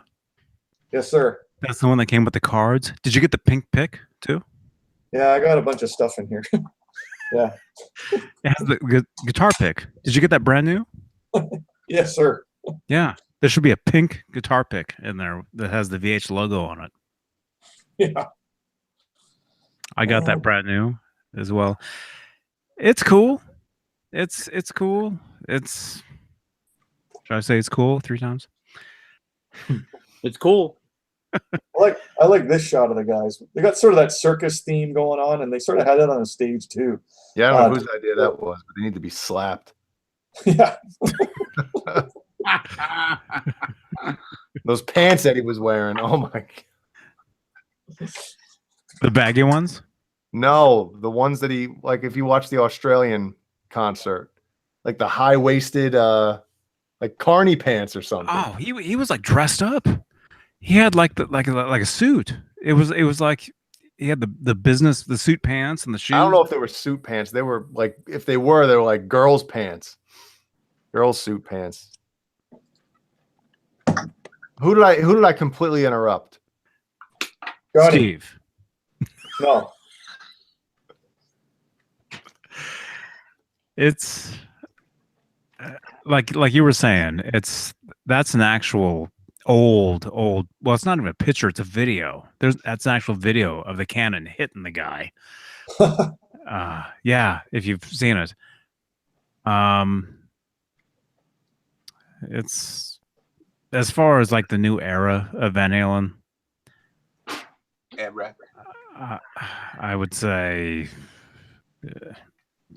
it's a 6. Okay. You know, Jay Hammond? the music is much better than the cover. Okay. Jay, what do you think? Remember what I said about Fair Warning? How the album cover fits the music perfectly. Yes, sir.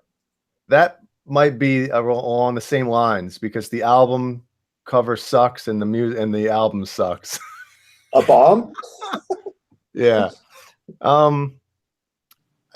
It just, yeah. I remember buying that album and seeing that. I don't know if I'm sure I saw the cover, on MTV or something before it came out, but I just remember thinking like, why the hell did they choose that?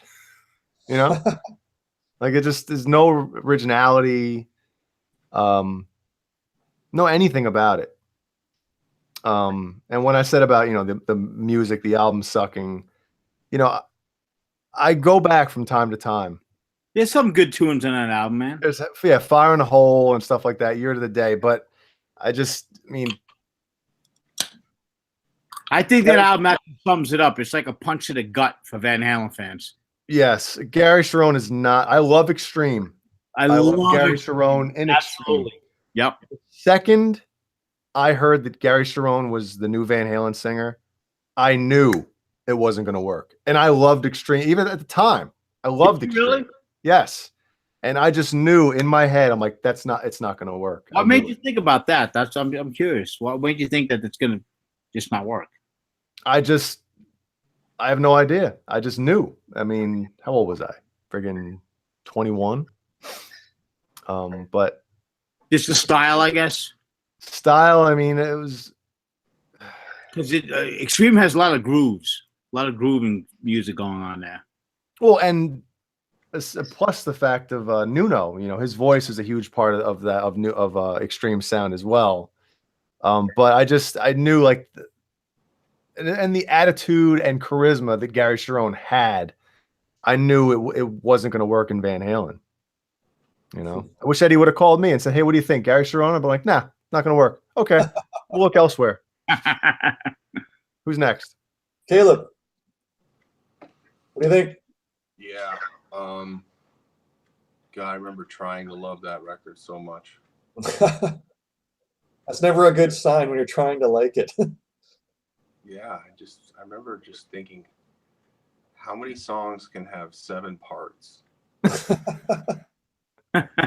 Unless you're Iron Maiden. What's going on with this guy?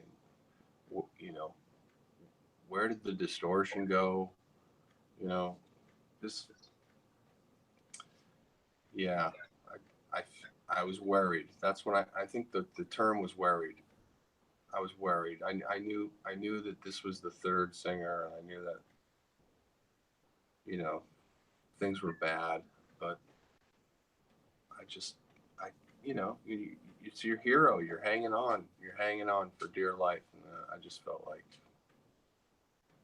man.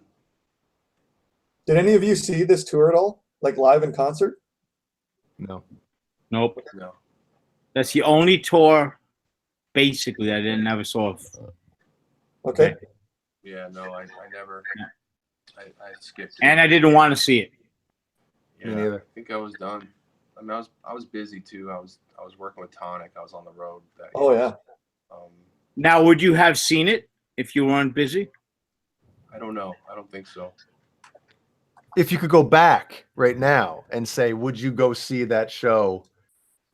I'm sure you would, right? I would if I knew the set list, you know, because I know Gary pulled out a lot of good songs that weren't being played, you know. So, but yeah, I remember just trying. I remember, like, you know when you're listening to a record and you only listen to 3 songs on the record and you keep just going back and forth, this number track, this number track, this number track. Mm-hmm. And I would skip over so many tunes on that album. So Yeah, that's not a good sign. I returned that CD. Wow. This is right before. Really? Yeah, it was Strawberries in Newburgh, New York. I don't know if it was Coconuts by then, but I think it was still Strawberries. I could be remember wrong. Coconuts. Yeah, I bought it, and I don't know if it was 3 days later or a week later or something like that. I returned it and said something to the person behind the counter about tell Eddie this new album. Tell Eddie I want my money back. I think that's what I said, and they were like, and right after that. Literally, like right after that, they stopped. That's when they stopped accepting like open CD tapes for return. You know, I think at the time they gave you like 10 days or something, or 7 days to return stuff. But it's the only album I ever returned. Well, that was back when CDRs were jumping in, and where you could go home and copy a CD and then come back and return it. Yeah, and it was an exact copy because it's all numbers. Yeah. You know, it's all digital numbers. So. Yeah. But yeah, as far as the Van Halen 3, for me, it's a very weird. It was a very weird time for me because 1998. That's when I was living at Desmond Child's house, working with the band, you know. And the reason I didn't see that tour is because I was on tour myself. I was touring around, playing, you know. But Okay, now I ask Caleb, would you have gone and saw the tour if you had the chance? if I had, Yeah. oh yeah, I wanted to. I couldn't. They were in town. I couldn't go. A friend of mine was able to go, and he saw them. This was in Concord, California. There's a bootleg out there, Van Halen 3, Concord, California. I wanted to see them. I bought the album, you know, listened to it. The band that I was in, you know, I bought the record, and I would put the CD on, and this is the first, you know, when you buy a record, especially by Van Halen, you want to put it on and listen to it, just the whole thing. You want to live it, right? You want to experience it. Well, and the other guys in the band, we'd put the album on, they would listen a couple seconds. Okay, next. Next. They kept hitting the next button. Yeah. And I'm like, well, dudes, what are you doing? I want to hear it. And it wasn't until that night when I was going to sleep. I would sleep with earphones. This is before iPods, before all that, out of a CD player with, something close to these kind of things. Listen in bed, listening. I remember listening, going to sleep that night, listening to that record and falling asleep to it. And I would listen to it in the car. But the one thing that the Van Halen 3 album, every time I listen to it, any of those songs, the thank you song, Led Zeppelin, James Orcutt is saying, I think he's watching the previous video. It's a comment. I just got it. James, we're over here now. We're live. When I listen to Van Halen 3, it totally takes me back to when I was in Miami Beach, Desmond Child, all that, And when you listen to a record, you get time traveled back to whenever it was, and so to me, that's a very, very special record just because of the memories of what I was doing at the time and what I was doing. But as far as music, I love it. I mean, it's all Eddie. Van Halen 3 really is the Eddie Van Halen solo record. That's really what it is. He played a lot of different instruments on there, a lot of different things. And not everybody in the mainstream, dug it. But if you're a diehard fan, I mean, it's really listen to it, and I think you can appreciate what he's doing. Don't question my diehardness. Johnny Beane, different kind of truth. No, what do you think? No. When you're a diehard, you can appreciate there's one phrase, guys, that comes to my mind every time I listen to Van Halen 3. What the hell was Eddie thinking? I don't know how many times I've said that out loud, even if I'm alone listening to that record. I'm like, what was Eddie thinking, man? So you're sitting on the toilet, and all of a sudden, Van Halen 3 comes out of it. Yeah. I'm going to tell you right now. I know. I'm going to drop a 3. I know what Eddie was being told when they got Gary Cherone, because I know you guys probably know this. Oh, well, the manager. That reminds me, I forgot. What? Really quick. Yeah, go ahead. Really quick. Okay. I told you I was living with Desmond Child in 1998 when Van Halen 3 came out. And once that came out, the video was Without You on MTV. We'd be sitting in the lounge at Desmond's house, and we'd be watching that. And he would turn to me, sitting next to me. By the way, Johnny, I was at Eddie's house writing with him, for the songs for Best of Volume 1. Desmond actually wrote some songs with them that didn't make any of the records. Although I think that song, That's Why I Love You, I think that was a Desmond Child song, actually. Really? Yeah, it was called Blood from a Stone or something, is what he was telling me. When you look up at Desmond Child's catalog across the music industry, it's unbelievable. For anybody out there that doesn't know, just look it up. He has his fingerprints on everything, man. Mm-hmm. Crazy. It's crazy. Yeah. Yeah. Yeah, dude, you wouldn't believe every day was a freaking circus when I was living with the guy. John Bon Jovi's brother would show up at the door. So-and-so's. I met his mom. I met Bon Jovi's mother. I met his brother. I couldn't tell you how many people I met just being around the guy. Just they would show up at the house. We'd go see them, whatever. But that reminded me. I just lost it. What was it? What did you just say? Say it again. I just screwed that up. No, there was something. There was a it was Desmond's actually it was Desmond's idea to get them to audition Mitch Malloy is what it was. Desmond was riding with Edward, and as he was leaving 1550, he called Mitch on the phone and said, "Hey, you should try out for these guys."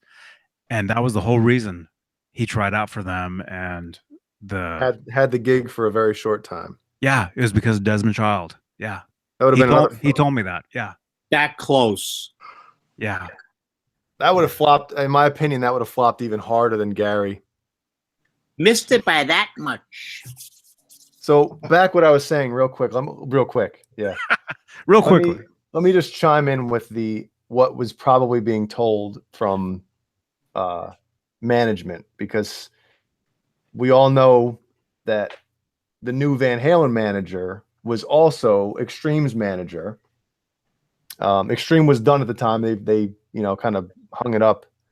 How many years before that? Maybe a year or so. Year or two. Yeah. So I know what was being told to Eddie and the band was, listen, you're going to have Van Halen fans are always going to buy Van Halen records, no matter what. And now you're going to get all the Extreme fans.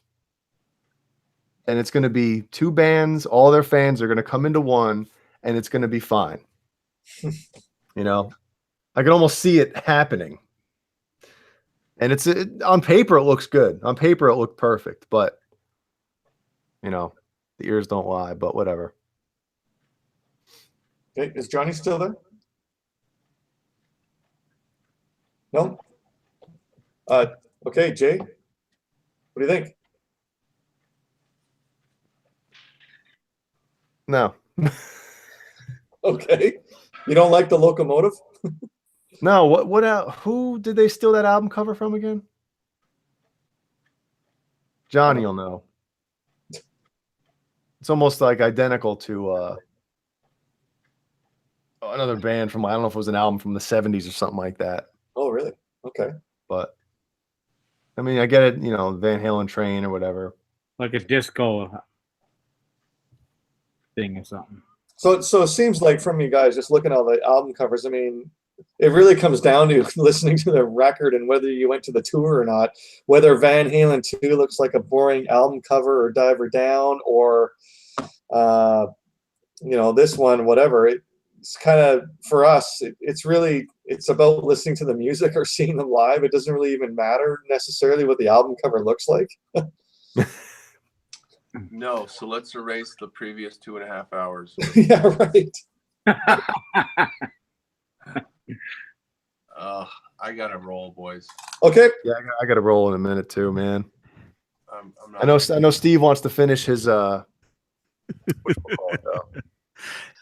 quick. Album cover because that's a Dreyfuss locomotive. I said FL9 earlier. I'm wrong. Oh. It's a Dreyfuss. unacceptable. So wait, It is, and I actually got to see the. I had 14th row for that show. It was my 50th birthday, and actually before that, and I also got to see the sound check, Nice. which is awesome. Yep. for 2015, Mm-hmm. is that it? 2012. I'm sorry, 2012. I just got here. You're talking about the different kind of truth. Did anybody mention Commodores? Yes, that's what it was. You already said that. It was the same. It's the same thing. Yeah, I forgot who it was, but yes. Yep. Huh. Okay. Cool. Okay. Real quickly, a friend of mine got this for me. This is the album, and they mailed this to me in the mail. Cool. So Awesome, man. there you go. This was a couple years ago.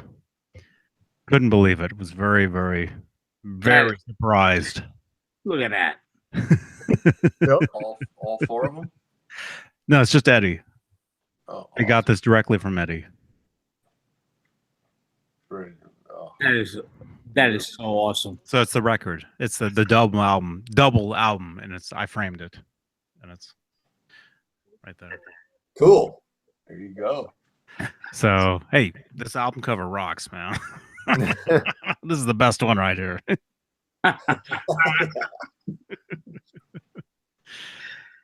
All right, boys. I got to roll. Good night. Thanks for being here, Caleb. Always a pleasure. Awesome. We'll look forward to more updates on your website. Everybody will chime into Guitar Leads. Yep. The first Yes. couple episodes. And Sunday night at the Whiskey, right, Caleb? That's the plan. Right on. Anybody's in the Sunset Strip area Sunday night, go see Caleb. He's going to be Yes. doing the Encore Panama live in concert. Oh yeah. Oh man. Yeah. Yes. Got to get Johnny Beane up there. Good seeing you, Caleb, man. Yeah, guys. Always a pleasure. Thanks, Caleb. Good night, man. Beh. Yeah.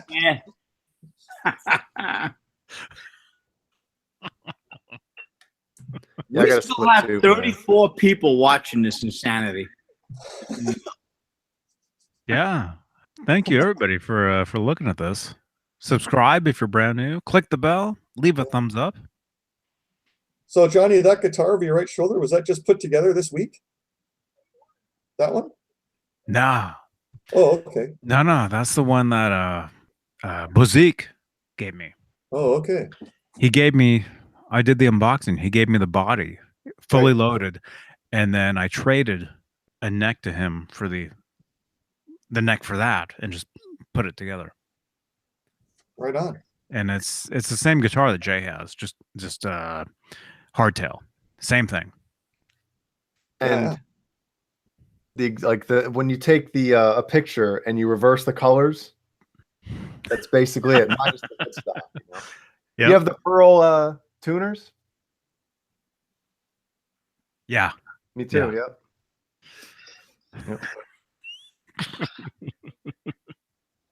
All right, I gotta go, man. Okay, Jay. It's 4:30. Right on, man. Yeah. We should probably call it. I mean, I'm Deep You dude. good? I can't talk. I'm getting yelled You at. think we good? Yeah, I think we're good. So let me just say, everybody, subscribe, click the bell. Links down below. There's an Amazon wish list. There's a birthday next Friday. Just saying. Just saying. If you want to text me later and tell me to go to hell, that's whatever. I got your number. I don't care. I don't care. Yeah, links below. Check them out. JohnnyBean.tv. Subscribe. Follow me on the brand new Twitter at JohnnyBeanTV. We Be the got first one. 700 Twitter accounts. I do. I got so many of them. Yeah. Yeah. So I'm going to shut up. I'm going to let you guys end this. And Steve, play us out or take it away. Thanks, everybody, for being here. And nice to see you again, Michael. Always, brother. Yeah, Thank nice to see you again, Johnny. Thanks for having me here. Yeah, thank you. Yeah. Nice to see you, Jay. Steve-O, great job on that new guitar, man. Thanks, buddy. I worked hard at it. And everybody in the chat, tune in. Sorry, Jay, go ahead. I was gonna say if you get a chance over the next couple days, send me some pictures. Yeah. Some better shots. Because on here, it's kind of hazy and blurry or whatever. So I'd like to see a little more detail, Yeah. And everybody tune in to Johnny's show Tuesday night, 5 o'clock Pacific, 8 o'clock Eastern. Johnny Bean live. Have a great weekend, everybody. Adios, amigos. Beh. Beh. Beh.